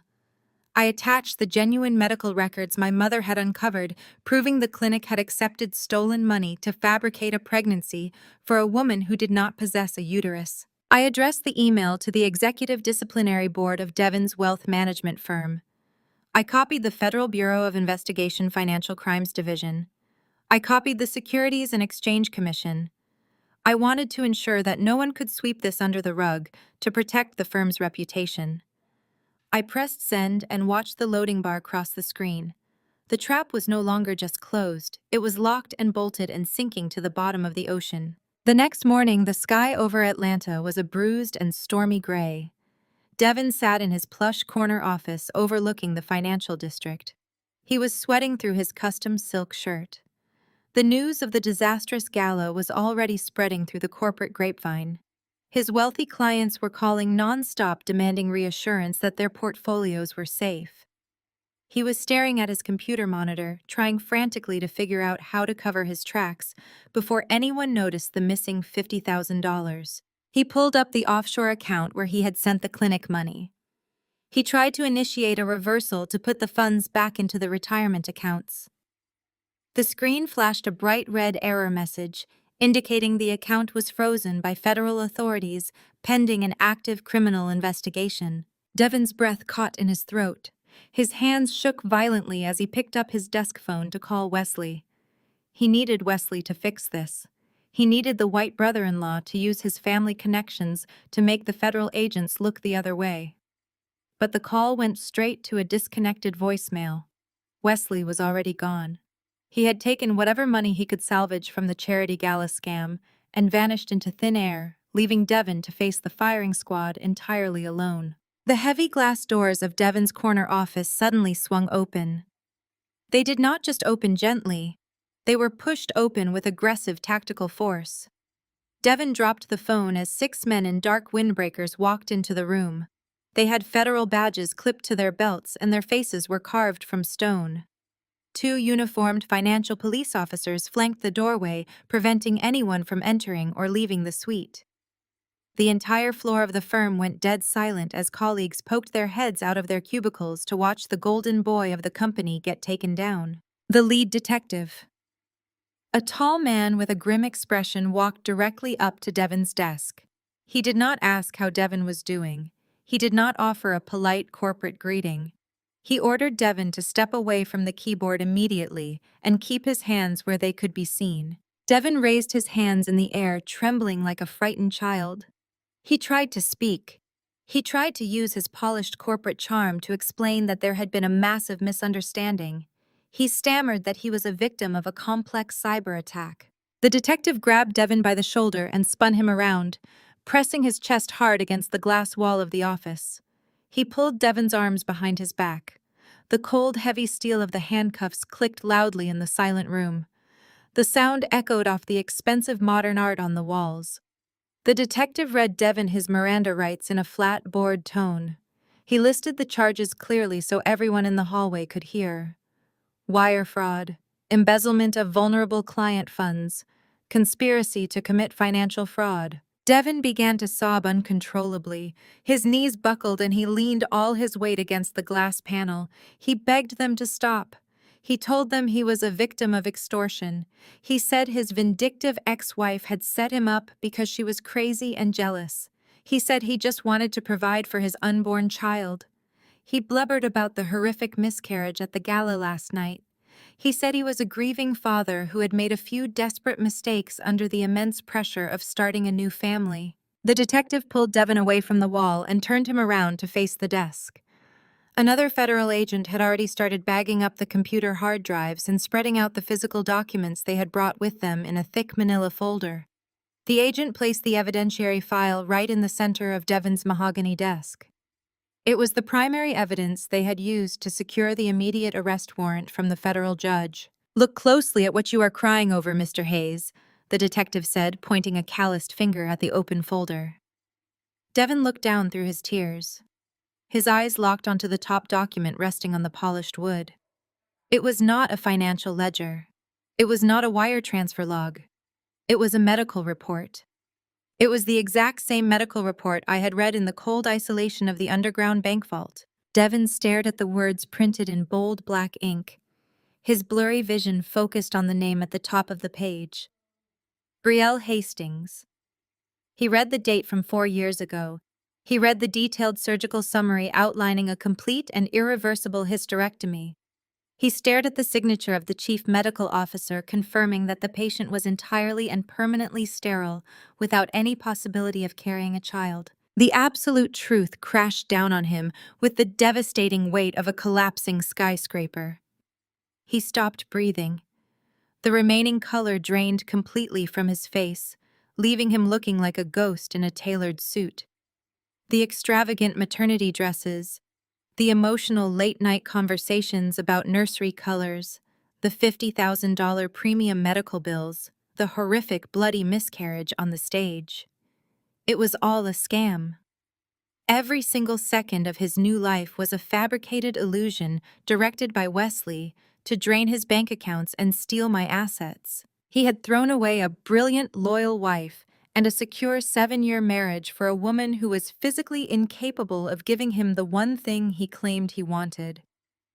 He had actively participated in an attempt to ruin my life and send me to prison for the murder of a plastic prop. He had embezzled client money to pay for fake ultrasound pictures printed on glossy paper just to satisfy his own pathetic ego. Devon collapsed to his knees right there in the middle of his pristine corner office. His legs simply gave out. The federal agents had to grab him by the armpits and haul him back to his feet. He was not crying for the lost baby anymore. He was crying because he realized he was the biggest fool in the entire city of Atlanta. He let out a hollow, broken wail as the agents dragged him out of the office and marched him down the long corridor, past all of his former colleagues who were watching his total destruction with silent judgment. The cold, stale air of the county jail parking lot hit Devon like a physical blow as he stepped out of the heavy glass doors. He had spent the last 18 hours in a holding cell, surrounded by peeling paint and the smell of cheap disinfectant. His custom silk suit was ruined, wrinkled, and stained with the sweat of his own panic. His lawyer, an overpriced defense attorney he could barely afford, now that his assets were frozen, had managed to secure his bail, but the damage to his reality was absolute and irreversible. Devin stood on the concrete sidewalk, shivering uncontrollably. He did not care about the criminal charges hanging over his head right now. He did not care about the total destruction of his career, or the fact that he was officially a disgraced wealth manager facing federal prison time. There was only one thought repeating on an endless, maddening loop inside his brain. The medical report. Brielle had no uterus. She had undergone a full hysterectomy 4 years ago. The beautiful, glowing pregnant woman who had stood on the gala stage rubbing her belly and weeping over a fake miscarriage was nothing but a hollow, predatory shell. She had worn a silicone prosthetic. She had let him kiss her stomach. She had let him talk to the baby. She had let him throw away his brilliant, loyal, and wealthy wife for an absolute illusion. And he had financed the entire charade with money he had embezzled from innocent clients. Devin hailed a passing taxi, his hands shaking so violently he could barely open the door. He gave the driver the address to the Buckhead condo. It was Kiara's condo, the home she had purchased with her own hard-earned money while he leased depreciating sports cars to look wealthy. The judge had temporarily granted him occupancy based on a fake domestic violence claim orchestrated by Wesley. He knew Brielle and Wesley would be there. They had nowhere else to go. The charity scam had blown up in their faces, and Wesley was still running from the federal loan sharks who wanted his blood. The taxi dropped him off in front of the luxury high-rise. Devin did not speak to the concierge. He bypassed the front desk entirely, keeping his head down as he walked into the private elevator. The smooth ascent to the penthouse level felt agonizingly slow. The quiet hum of the elevator gears sounded like the ticking of a bomb. When the doors opened, Devin stepped into the private foyer. He slid his keycard into the slot and pushed the heavy mahogany door open. The condo was a sprawling masterpiece of white leather glass and polished chrome. Kiara had designed every inch of it to be a peaceful sanctuary away from the chaos of her corporate life. But right now, the sanctuary was a war zone. Brielle was frantically shoving designer clothes into a large leather suitcase in the center of the living room. She was no longer wearing the bulky silicone maternity belly. Her stomach was perfectly flat under her tight cashmere sweater. Wesley was standing near the kitchen island, furiously tapping on his cell phone and cursing under his breath. He had a glass of Kiara's expensive aged scotch in his hand. They were packing to flee. They were trying to escape before the financial police connected the offshore charity accounts directly back to Wesley's gambling debts. Devin slammed the front door shut behind him. The sound cracked through the quiet condo like a gunshot. Brielle spun around, dropping a handful of silk blouses onto the white carpet. She gasped, taking a sudden step backward when she saw the deranged, violent look in Devin's eyes. Wesley looked up from his phone, his pale eyes narrowing as he assessed the situation. Devin Wesley said, his voice dripping with its usual arrogant condescension, "I see you made bail. Good. We need to liquidate whatever you have left in your hidden accounts immediately. Kiara completely outmaneuvered us with the charity fund, but we can still fly out of state before the feds put a freeze on our passports." Devin did not look at Wesley. He kept his bloodshot eyes locked entirely on Brielle. He walked slowly into the living room, his heavy footsteps sinking into the thick carpet. "Where is my son, Brielle?" Devin asked, his voice a dangerous, terrifying whisper. Brielle swallowed hard, her eyes darting nervously toward Wesley for help. "Devin, what are you talking about?" she stammered, taking another step back. "You know what happened. You were there at the gala. Kiara pushed me. I lost the baby. We have to leave before she tries to kill us too." Devin stopped walking. A dark, twisted smile spread across his face. It was the smile of a man whose sanity had completely fractured. He reached into the inner pocket of his ruined suit jacket and pulled out the folded medical document the federal agents had left on his desk. He threw it across the room. The paper fluttered through the air and landed right at Brielle's feet. "Read it," Devin commanded, his voice echoing off the glass walls. "Read the surgical summary from 4 years ago. Brielle, tell me how a woman without a uterus manages to get pregnant. Tell me how my $600,000 went to pay for a silicone belly and theatrical blood packets instead of a nursery." Brielle stared down at the paper. The color drained from her face, leaving her looking sickly and hollow. She opened her mouth to speak, but no words came out. The pathetic, sweet, innocent facade she had maintained for months vanished completely. Devin snapped.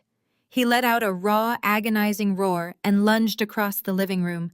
He grabbed the heavy crystal vase resting on the glass coffee table and smashed it directly onto the floor. Thousands of sharp, glittering shards exploded across the white carpet. Brielle screamed and tried to run toward the kitchen, but Devin was faster. He grabbed her by the back of her hair, wrapping his fingers tightly into her expensive extensions. He yanked her backward, forcing her to her knees amidst the shattered glass and ruined clothes. "Tell me the truth, you miserable parasite!" Devin screamed, shaking her by the hair. "You lied to me. You made me steal for you. Show me the fake belly, Brielle. Show me the prop you used to ruin my life." Wesley slammed his glass of scotch onto the marble counter and charged into the living room. "Get your hands off her!" Wesley roared, tackling Devin from the side. The two men crashed into the glass coffee table, shattering it completely. Devin released Brielle's hair as he fell, grappling with Wesley on the ruined carpet. It was not a disciplined fight. It was a brutal, chaotic brawl between two men who had lost absolutely everything. Devin punched Wesley in the jaw, splitting his lip open. Wesley retaliated with a heavy elbow to Devin's ribs, driving his knee into Devin's stomach. They rolled across the floor, knocking over expensive lamps and tearing down the custom silk curtains. Brielle scrambled away from the violence, crying hysterically and pressing herself into the corner of the room. She watched as her carefully constructed extortion scheme dissolved into a bloody physical nightmare. Devin managed to push Wesley off him. He scrambled to his feet, his breathing heavy and ragged. He pointed a shaking finger at Wesley. "You set this whole thing up," Devin shouted, spitting blood onto the floor. "You used your own wife to seduce me. You let me sleep with her just so you could get your hands on Kiara's money. What kind of pathetic, weak man pimps out his own wife to pay off his gambling debts?" Wesley wiped the blood from his chin and laughed. It was a dark, vicious laugh that echoed over the sound of the rain beating against the floor-to-ceiling windows. He slowly got to his feet, adjusting his torn linen jacket. "You think she loves you, Devin?" Wesley spat, his voice laced with pure, venomous mockery. "You actually thought this beautiful woman wanted to leave a life of luxury to be with a glorified accountant who lived in his wife's shadow. Look at you. You are nothing but a middleman. You are a pathetic, insecure mark." Wesley walked over to Brielle and pulled her up from the floor, wrapping his arm possessively around her waist. She leaned into him, seeking his protection. "I am her husband," Wesley screamed, the truth finally echoing through the destroyed condo. "We never separated. We never filed a single piece of divorce paperwork. We have been together this entire time. We just needed your money to pay off my debts, you absolute idiot. My family cut me off, and we were going to lose the boutique. We saw how desperate you were to feel like a real man. We saw how much you resented Kiara for being more successful than you. Brielle wore that fake silicone belly, and you cried like a fool. You handed us $600,000 without asking a single question because you were too busy feeling like a king. You ruined your own life, Devin. We just gave you the shovel to dig the grave." Devin stood frozen amidst the wreckage of Kiara's beautiful living room. His chest heaved as he stared at the two con artists who had systematically dismantled his existence. The humiliation was absolute. He had thrown away a woman who had built an empire for a woman who had played him for a clown. He had committed federal crimes for a baby that never existed. He had nothing left. He had no money, no career, no wife, and no future. Devin let out a guttural scream of pure despair and charged at Wesley again. He tackled the white brother-in-law against the far wall, his hands wrapping around Wesley's throat. Brielle shrieked and began hitting Devin on the back, trying to pull him off her husband. Over the sound of their violent struggle, the piercing wail of police sirens began to echo up from the city streets below. Devin froze, his hands still clamped around Wesley's neck. He looked toward the windows. The flashing red and blue lights were reflecting off the rain-slicked glass, illuminating the dark condo in rhythmic pulses. Devin thought the police were coming for him. He thought someone had heard the fight and called in a domestic disturbance. He let go of Wesley and stumbled backward, raising his hands in surrender. But Wesley was not looking at Devin. Wesley was staring at the heavy mahogany front door, his pale eyes wide with a sudden crushing terror. The door did not just open, it was breached with explosive tactical force. A team of heavily armed police officers poured into the foyer, their flashlights cutting through the darkness of the ruined living room. They did not look at Devon. They bypassed him entirely. They marched directly toward Wesley, grabbing him by the arms and slamming him face first against the marble kitchen island. "Wesley Hastings, you are under arrest for extortion, wire fraud, and grand larceny," the lead officer announced, his voice booming with absolute authority. Wesley struggled against the heavy grip of the officers. "This is a mistake," he shouted, his voice cracking with panic. "My father is Richard Hastings. You cannot do this to me. I demand to call my father." The lead officer pulled Wesley's arms behind his back and secured the steel handcuffs tightly around his wrists. "Your father is the one who signed the warrant, son," the officer replied coldly. "He handed over your offshore banking records an hour ago. He said he refuses to let a degenerate gambler drag the family name through the mud. You are entirely on your own." Brielle screamed and tried to grab Wesley's arm, but a female officer pulled her back, ordering her to sit down on the ruined couch. Devon stood in the corner of the room, his mouth hanging open in shock, as he watched the arrogant, untouchable old money heir get dragged out of the condo like a common street thief. Down on the street level, the rain was falling in heavy sheets, washing the pavement clean. I sat comfortably in the back of my private town car, parked directly across from the luxury high-rise. The plush leather seat was warm, and the interior of the car was perfectly silent. I took a slow sip of hot coffee from a ceramic travel mug, watching the spectacular, chaotic light show flashing against the glass of my building. The passenger door opened, and Elias slid into the seat next to me. He shook the rain from his dark overcoat and settled back, adjusting his glasses.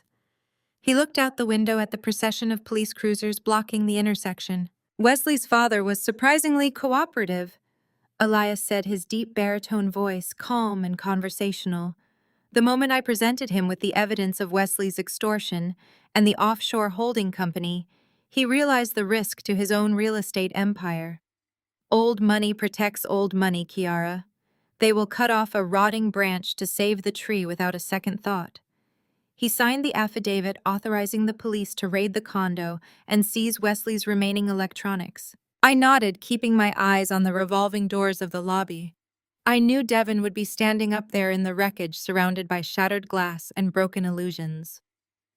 I knew he would finally realize the absolute magnitude of his failure. He had tried to steal my kingdom, but he lacked the fundamental intelligence to understand how power actually worked. Power was not about shouting or making demands. Power was about controlling the variables. My phone vibrated in the cup holder. The screen illuminated, showing a call from Devon's number. He was probably calling to beg. He was probably calling to apologize, to tell me he had been manipulated, to ask for my help to fight the federal charges. He was a coward who always needed a woman to fix his mistakes. I picked up the phone and pressed the ignore button, sending the call directly to voicemail. "It is time to go, Elias," I said, resting my head against the cool leather seat. "We have a board meeting to attend. It is time to officially terminate my former husband's financial licenses and reclaim my condo." Elias tapped the glass partitions separating us from the driver. The town car pulled smoothly away from the curb, leaving the flashing red and blue lights behind us. I looked out the window, watching the city wake up under the gray storm clouds. The parasites had tried to drain my life force, but they had fundamentally misunderstood their host. I was not a victim. I was the architect of their destruction, and I had never felt more alive. The town car pulled smoothly into the underground parking garage of the corporate headquarters. Elias walked beside me as we took the private elevator up to the executive floor. It took exactly 14 minutes to dismantle what was left of Devon's career. The disciplinary board reviewed the wire transfer logs and the forged clinic receipts. Devon's licenses were permanently revoked before he was even released from county lockup. My condo was returned to my name by a swift judicial order. The parasitic infestation of my personal life had been thoroughly cleansed, but the rot in my family ran much deeper than a desperate husband and a greedy stepbrother. News of Wesley's arrest and the fake pregnancy scandal tore through the affluent circles of Atlanta like a wildfire. The society blogs and financial papers feasted on the details of the silicone prosthetic and the embezzled retirement funds.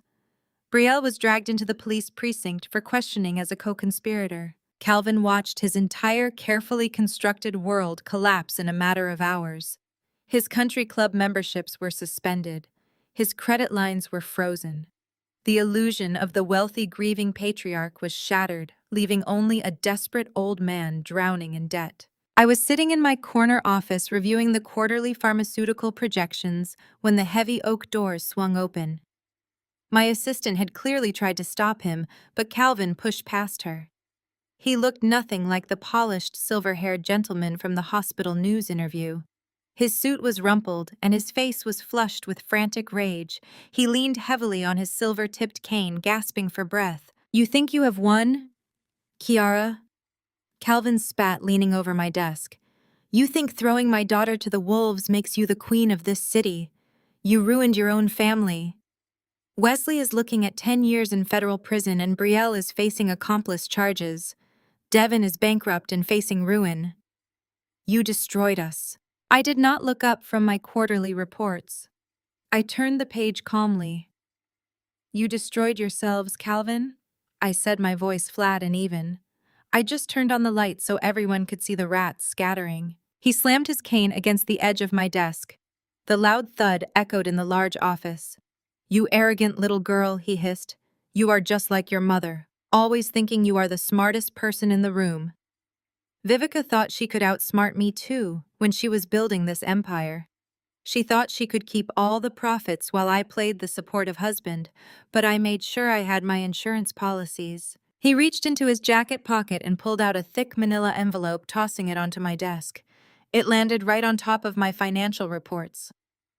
"Read it," Calvin demanded, a nasty, triumphant smile stretching across his face. I looked down at the document. It was a master franchise licensing contract. My eyes scanned the legal jargon and the dates. My blood ran cold. It was the foundational intellectual property rights to the crown jewel of my mother's pharmaceutical line, the specific proprietary blend that generated 60% of our annual revenue. The document transferred exclusive licensing rights to Calvin in the event of my mother's death. It was dated 10 years ago, back when my mother was still recovering from her first stroke and heavily medicated. "You might have hidden the liquid assets in that offshore Swiss account," Calvin gloated, pacing in front of my desk. "You might have outplayed Wesley and Devin, but they are amateurs. You might beat the kids, but I am an old fox. I have held on to this contract for a decade, waiting for a rainy day. The brand name, the formulas, the international distribution rights, they belong to me." I kept my face entirely neutral, but my mind was racing. If Calvin controlled the licensing rights, he could essentially shut down our manufacturing or sell the brand to the highest bidder. "And I already have a buyer," Calvin continued, his voice dripping with malice. "Apex Pharmaceuticals, your biggest corporate rival. They have been trying to acquire your mother's proprietary formulas for years. Their CEO is writing me a check for $40 million this afternoon. It is more than enough to pay off Wesley's debts, bribe the right judges, and get Brielle out of the country. I am going to sell your mother's legacy to your worst enemy, and you are going to sit there and watch me do it." I stood up slowly. "You forge one document, Calvin, and you think you can forge them all. This is not a forgery, Kiara." He laughed, holding up his hands. "Your mother signed it right in front of a notary.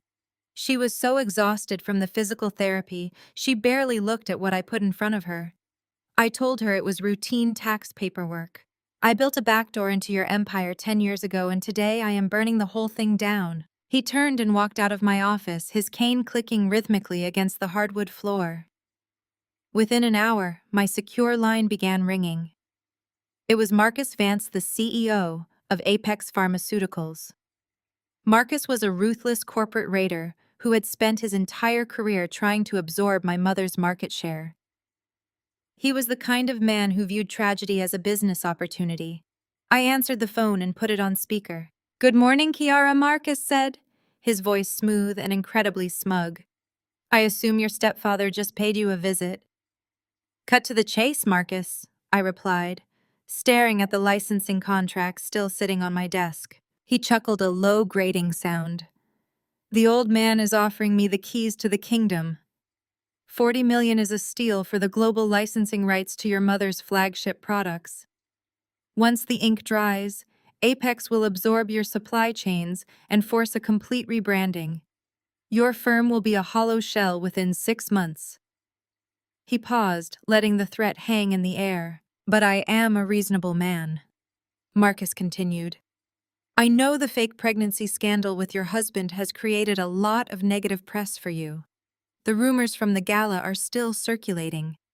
People are wondering if you really did push that poor woman off the stage. Calvin has offered to share some very damaging fabricated stories with the press about your mental instability if we close this deal. What is your offer, Marcus?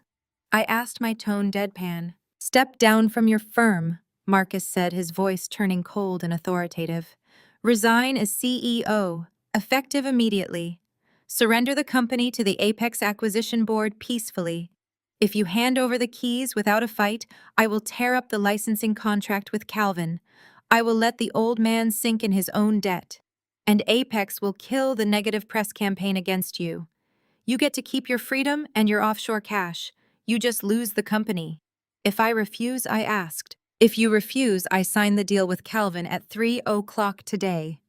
We launch a massive smear campaign painting you as a violent, unstable woman who drove her husband to fraud.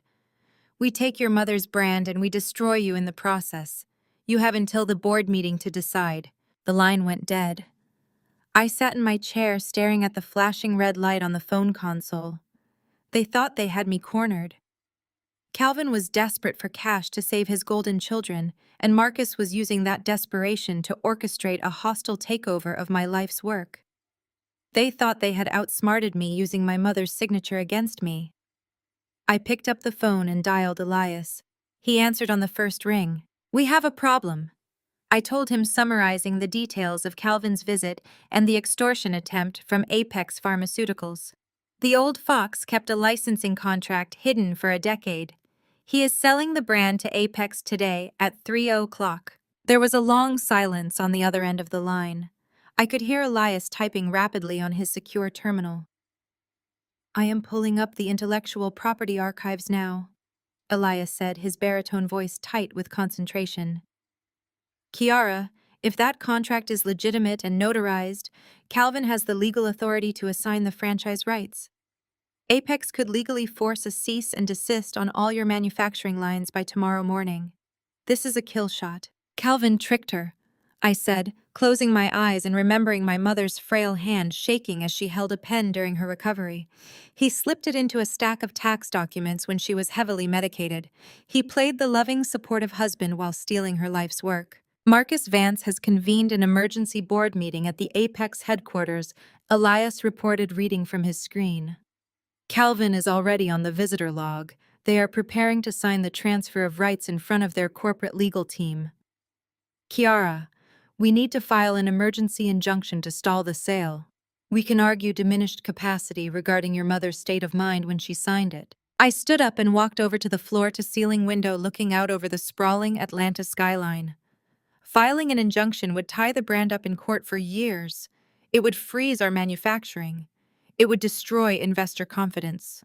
Marcus Vance knew that. Calvin knew that. They were counting on me to panic and surrender the company to save myself from the smear campaign. They operated under the assumption that I was fighting a defensive war. They thought I was desperately trying to hold on to the pieces of an empire they were tearing apart. Do not file the injunction, Elias, I said, my voice dropping to a low, steady whisper. Kiara, if they sign that paper, you lose the flagship brand, Elias warned. Just meet me in the lobby of the Apex building at 2:45, I replied. And bring the archives from my mother's offshore trust. The deep archives, the ones she finalized before she moved the liquid assets to the Swiss account. I ended the call and walked back to my desk. I picked up the copy of the licensing contract Calvin had thrown at me.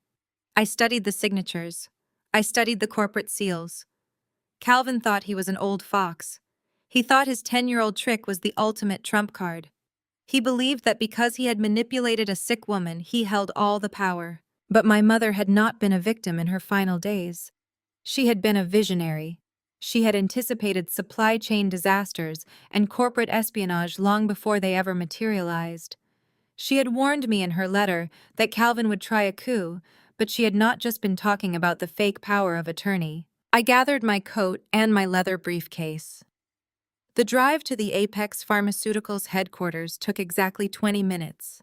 The building was a towering monolith of dark glass and steel, designed to look intimidating and impenetrable. I walked through the revolving doors into the cavernous lobby.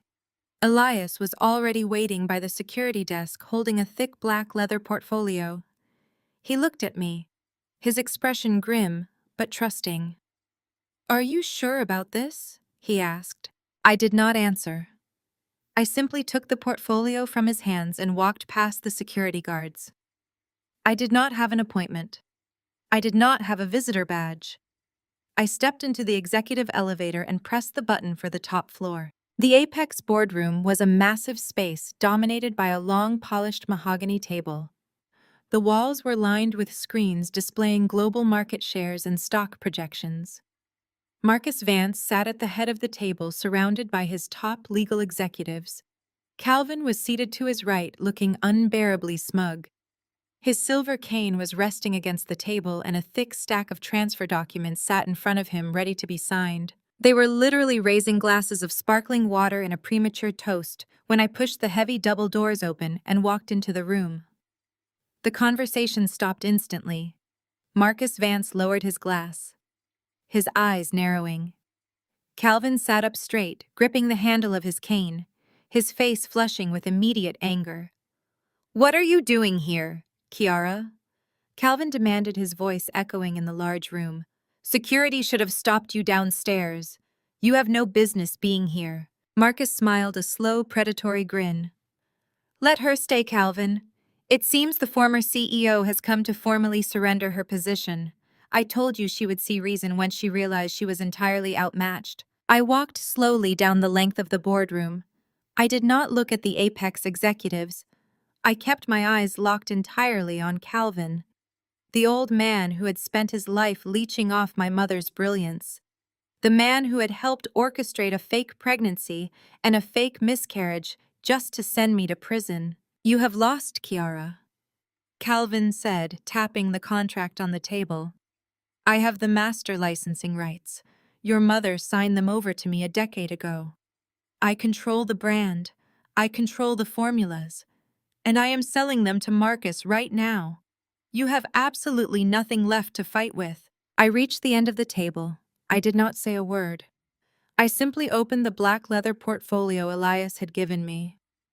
I pulled out a thick stack of legal documents printed on heavy archival paper, bearing the official watermarks of the Federal Patent Office and the International Trademark Commission. I lifted the stack of documents and threw them onto the center of the mahogany table. They slid across the polished wood and stopped right in front of Calvin and Marcus. Marcus frowned, looking down at the papers. Calvin leaned forward, adjusting his reading glasses. "Who told you that brand belongs to you?" I asked, my voice cutting through the silence of the boardroom like a razor.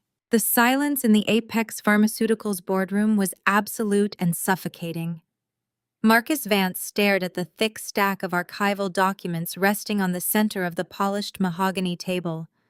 The arrogant smirk that had been plastered across his face just a moment ago slowly dissolved into a mask of cautious calculation. Marcus was a corporate predator, and predators always knew when the wind had shifted. Calvin, on the other hand, was too blinded by his own desperate greed to realize he had just walked blindly into a slaughterhouse. The old man gripped the handle of his silver-tipped cane, his knuckles turning white as he let out a harsh, dismissive laugh. Calvin demanded to know what kind of desperate stunt I was trying to pull. He sneered and said I could not stop a $40 million acquisition by printing out some fake patents. He pointed a shaking finger at the licensing contract he had brought with him. He proudly declared that he had the master agreement signed by my mother in front of a licensed notary 10 years ago. He said I could not undo a decade of legal precedent with whatever garbage I had just thrown onto the table. I did not bother to answer him. I simply stepped back and let Elias step forward. Elias moved with the calm, deliberate grace of a seasoned executioner. He did not even look at Calvin. Instead, he directed his attention entirely to Marcus Vance and the Apex corporate lawyers who were sitting nervously around the massive table. Elias introduced himself, speaking in a deep baritone voice that commanded instant respect. He stated that he represented the estate of the late Vivica Hastings and the exclusive holding company of her intellectual property. He strongly suggested that the Apex legal team read the documents currently resting in front of them before anyone signed any checks today. Marcus narrowed his eyes and reached for the stack of heavy paper. His lead attorney leaned in close, reading silently over his shoulder. The room remained deathly quiet as the two men scanned the federal watermarks and the dense legal text. I watched the exact moment the realization hit them. The color completely drained from the lead attorney's face. He immediately pulled his pen away from the transfer documents Calvin had prepared, sliding his chair back from the table as if the paperwork was infected. Marcus looked up, his voice tight with suppressed anger. He asked Elias to explain exactly what they were looking at. Elias adjusted his glasses and folded his hands elegantly in front of him. He explained that they were looking at the foundational incorporation documents of a blind trust established by Vivica Hastings over 11 years ago. He paused to let the timeline sink in before continuing. He stated that 11 years ago was exactly 14 months before she married Calvin. Knowing the massive value of her proprietary formulas and the ruthlessness of the industry, Vivica had quietly transferred the complete global trademark, the manufacturing patents, and all intellectual property rights into this independent holding company. Calvin's face turned a mottled shade of dark red. He pounded his cane against the floor and shouted that it was impossible. He insisted he had the contract. He yelled that my mother had signed the rights over to him and gave him the corporate entity. Elias finally turned his gaze to the old man. His expression was devoid of any sympathy. He told Calvin that my mother had given him a ghost. Elias calmly explained that Vivica did sign a licensing contract 10 years ago. She gave Calvin the master rights to the corporate entity that bore her name. But what she conveniently left out of that transaction was the fact that the corporate entity had already been completely gutted. She had moved the actual patents to the blind trust long before Calvin ever put a wedding ring on her finger. The contract Calvin had been holding onto for a decade was a license for an empty shell. It had zero legal claim to the formulas or the brand. It was a completely worthless piece of paper. Marcus Vance dropped the documents back onto the table as if they burned his fingers. He turned slowly to look at Calvin. The anger radiating from the Apex CEO was sudden and terrifying.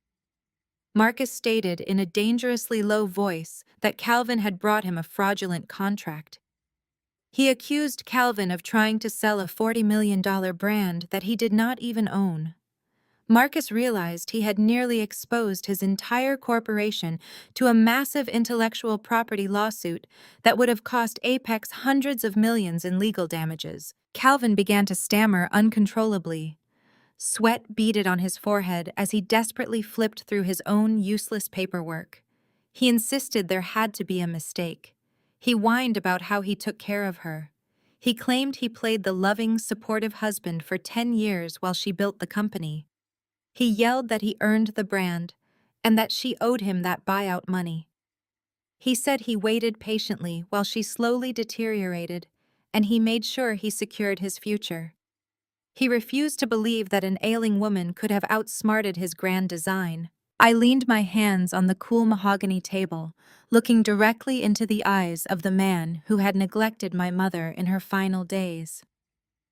I told Calvin that he had orchestrated his own funeral. I kept my voice perfectly smooth, explaining that he spent a decade plotting to steal an empire from a woman who was 10 steps ahead of him before the game even started.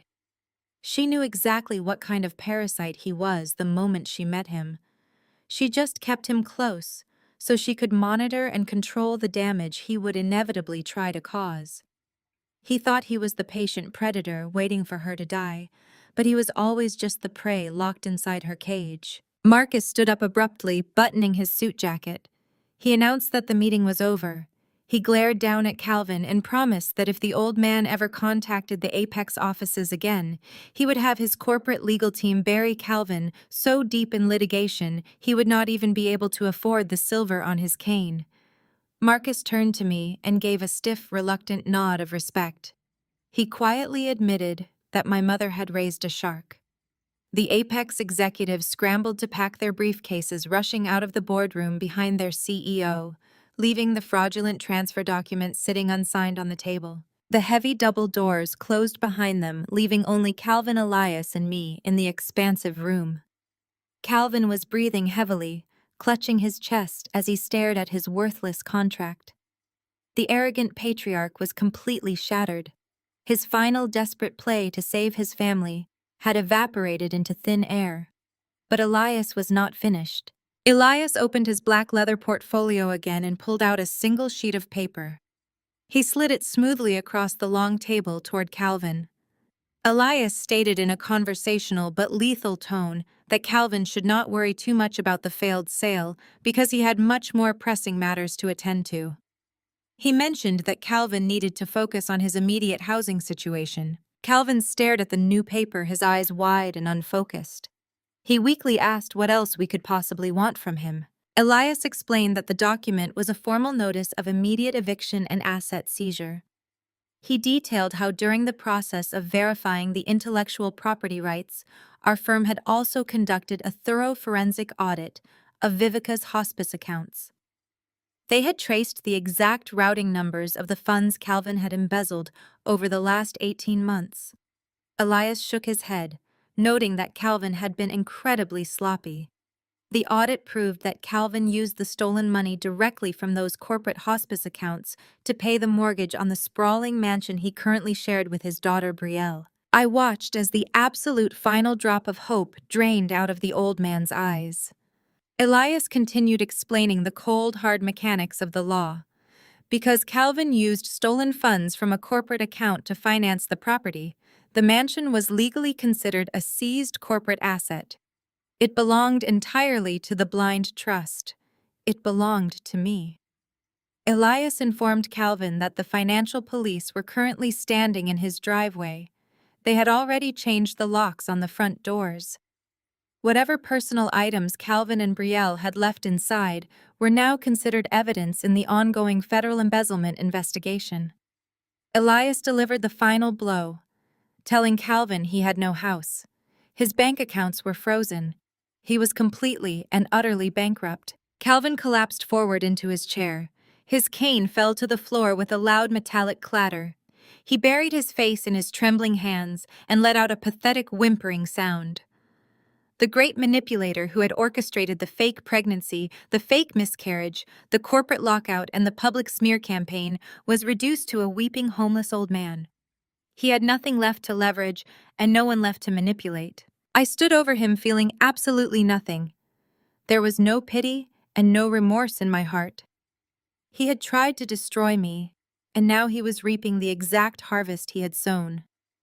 I was just about to tell Elias that we were leaving, when a sudden, violent commotion erupted out in the lobby.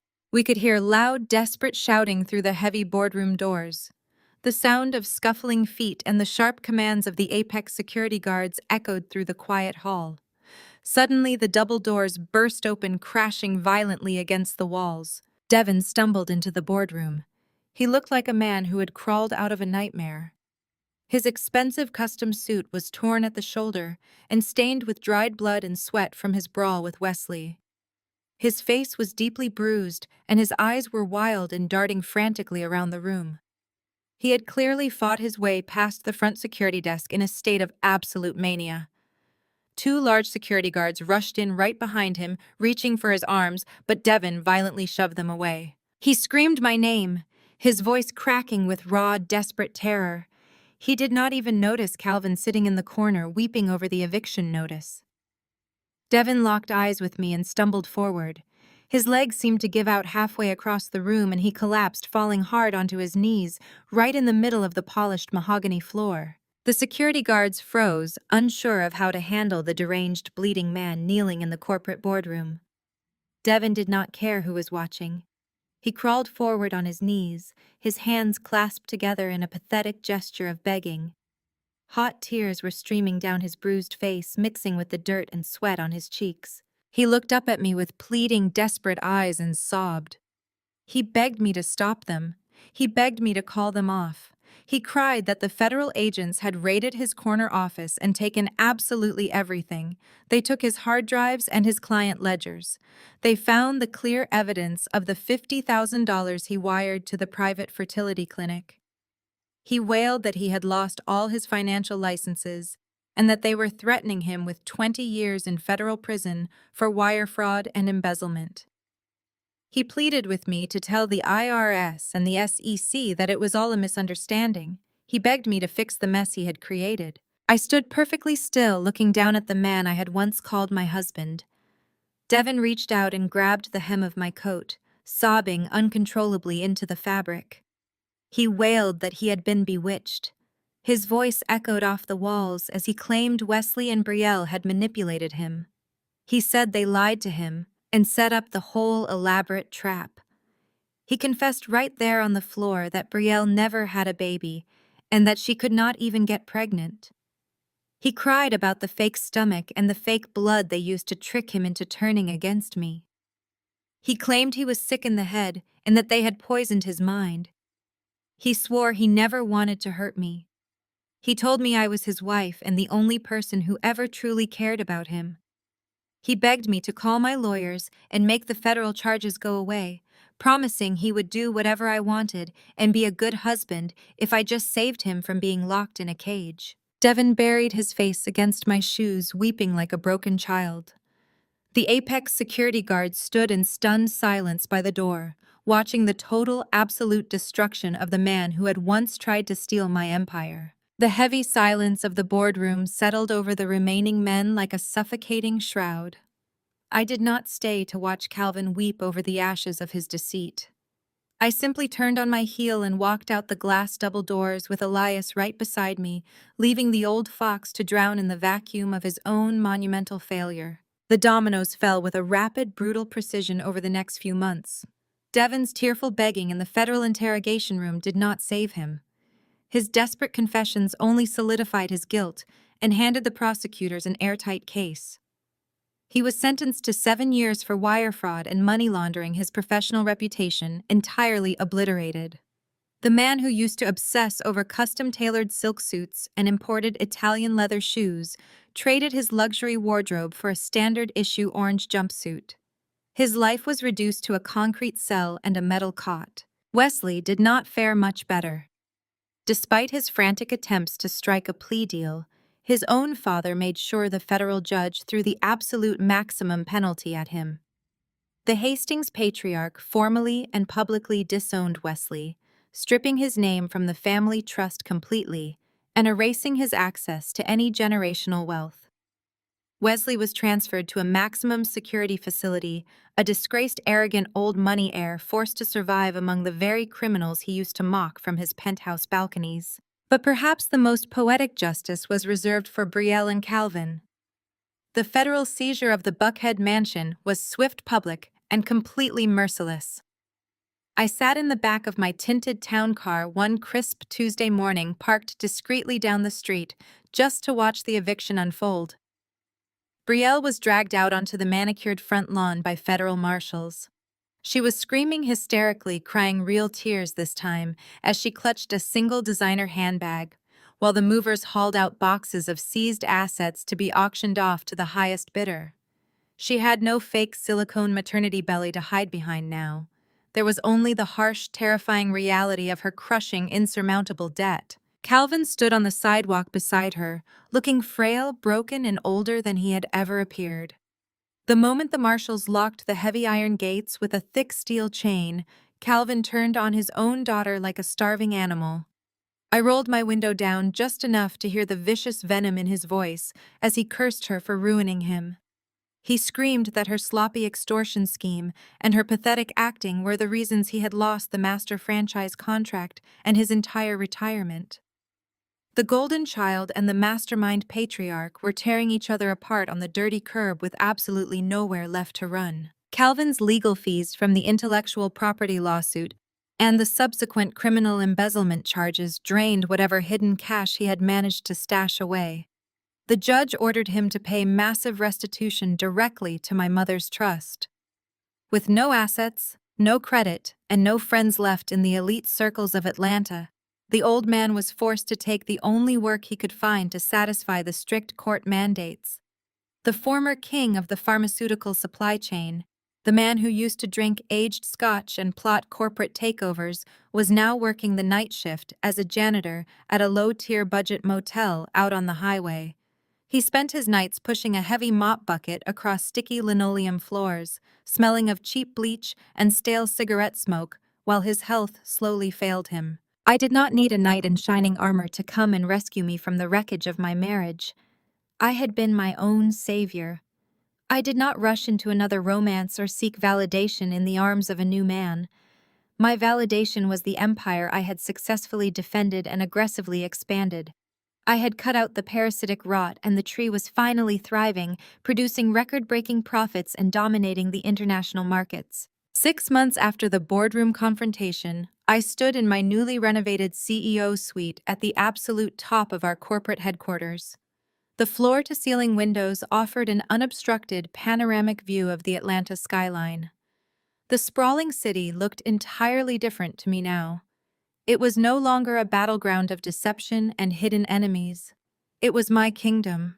I wore a sharp-tailored crimson power suit, the color of absolute victory and control.